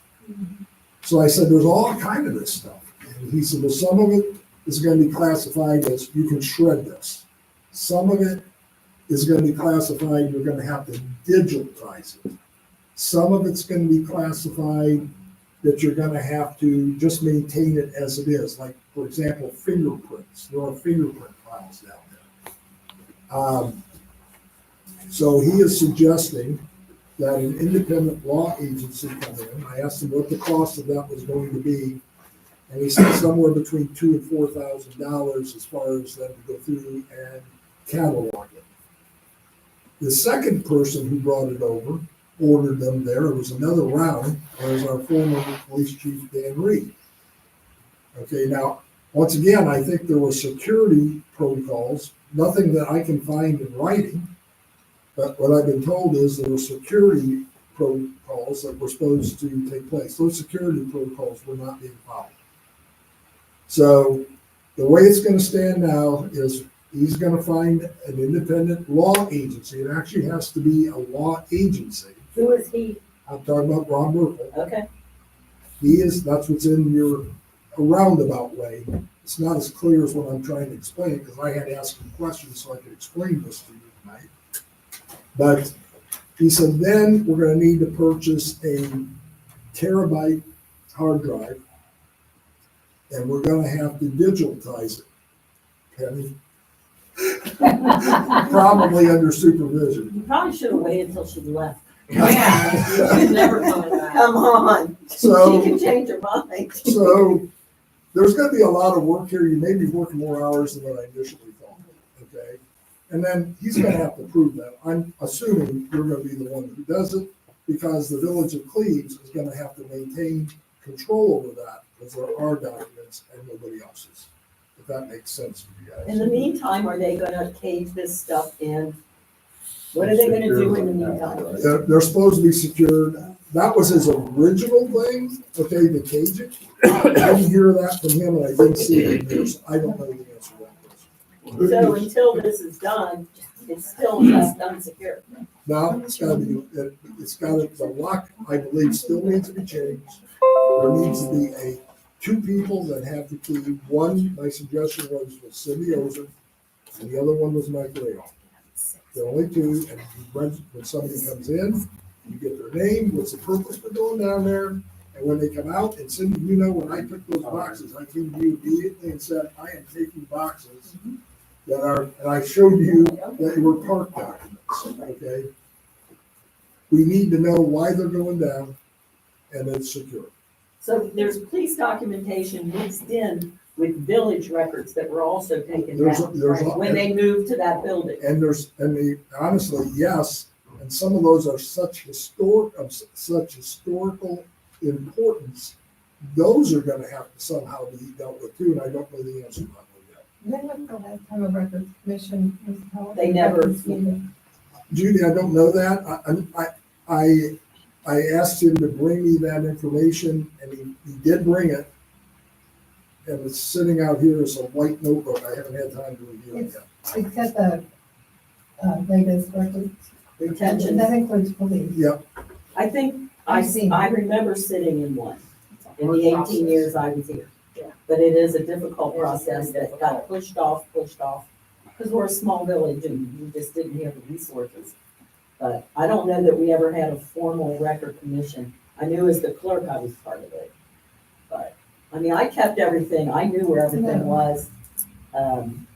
All the ordinances, we never destroyed one ordinance. We have books from the 1950s. They're still down there.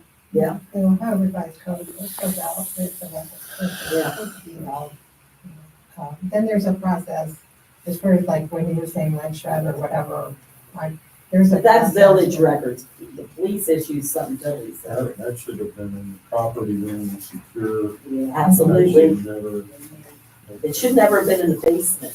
They had a property room over here that everything was locked and sealed, and I don't know how some of that stuff got to the basement. But you're gonna give a key to two people, but somebody got down there in the time you were down there and moved the videos. Yep, they did. Of the investigations that included minors. Yeah, because I was shocked when I went down there. And I'm going, I don't see anything, I don't see anything. They all had access. They may have made an attempt to get it out of They the, all had access to to hide it everybody at the waterworks. somewhere, so it wasn't. Seriously, you all had access Yeah, to that. there's, should have been 2 people with keys. I'm not asking what should have been, asking who had access to that basement prior to it being I'll The ask. door's open. everybody The at the door, waterworks. when I It's went not down even there the locked, first it's time, open. when I Has went it down been there the first time, secured the door yet? was standing wide open. Has it been secured yet? Only with the old lock and the old keys, and I don't know how secure that is. I think it needs to have a lock So change can on it. John be instructed to change that lock I will tomorrow? instruct him tomorrow. I will instruct him to do it tomorrow. Please? But I wanted to make you guys aware of this issue because it does need to be resolved and it is going to cost the village money. And other than that, I just want to make you aware, I've gone through my public records training. I believe Mrs. Bolton did that also. And I also attended the social media information, which is totally different from what I thought I was going for. It dealt with the legality of what you have to do and what you can't do or what you shouldn't do if you have your own village. That's it. I have nothing else I need to present, but I'll be glad to answer any questions the council has. Go ahead. I don't have a question for you. I have another item Okay, to put on the agenda for next time. okay. I believe our 1-year subscription to Ben Mitchell's Village of Cleves has lapsed. It's my recommendation, and he inquired about this. My recommendation that we re-adopt it and do so permanently. We did not see a bevy of people volunteering to produce Cleves merch in the meantime. I think that was our main concern. I still think we can have a full discussion of it, but I want to put on the agenda for next time. Next meeting. It's been on my mind as well. His mother wrote me and thanked me because we put his design on the banners. And we also put his flag on all the government buildings. John and I worked together on that. Anything else that you want, anybody have a question for me on? Mr. Loder, thank you for sitting through all this. Do I have a motion to adjourn? Make a motion to adjourn. I'll second. Hang on 1 second. I'd like to thank everybody. for Gary coming. Walters, motion, second by Todd, Mr. Williams, right? Any further discussion? Good to see you. Yeah. Does anybody want us not to adjourn? Please. Ms. Boyce, Yes. Mr. Williams, Yeah. Ms. Meister, Yes. Mr. Burns, Yes. Mr. Walters, Yes. Ms. Golden, yay. Thank you. Sorry, everyone. it's just one. Who set the thermostat in this room? Oh, it's 2 hours. Oh, It's 2 hours.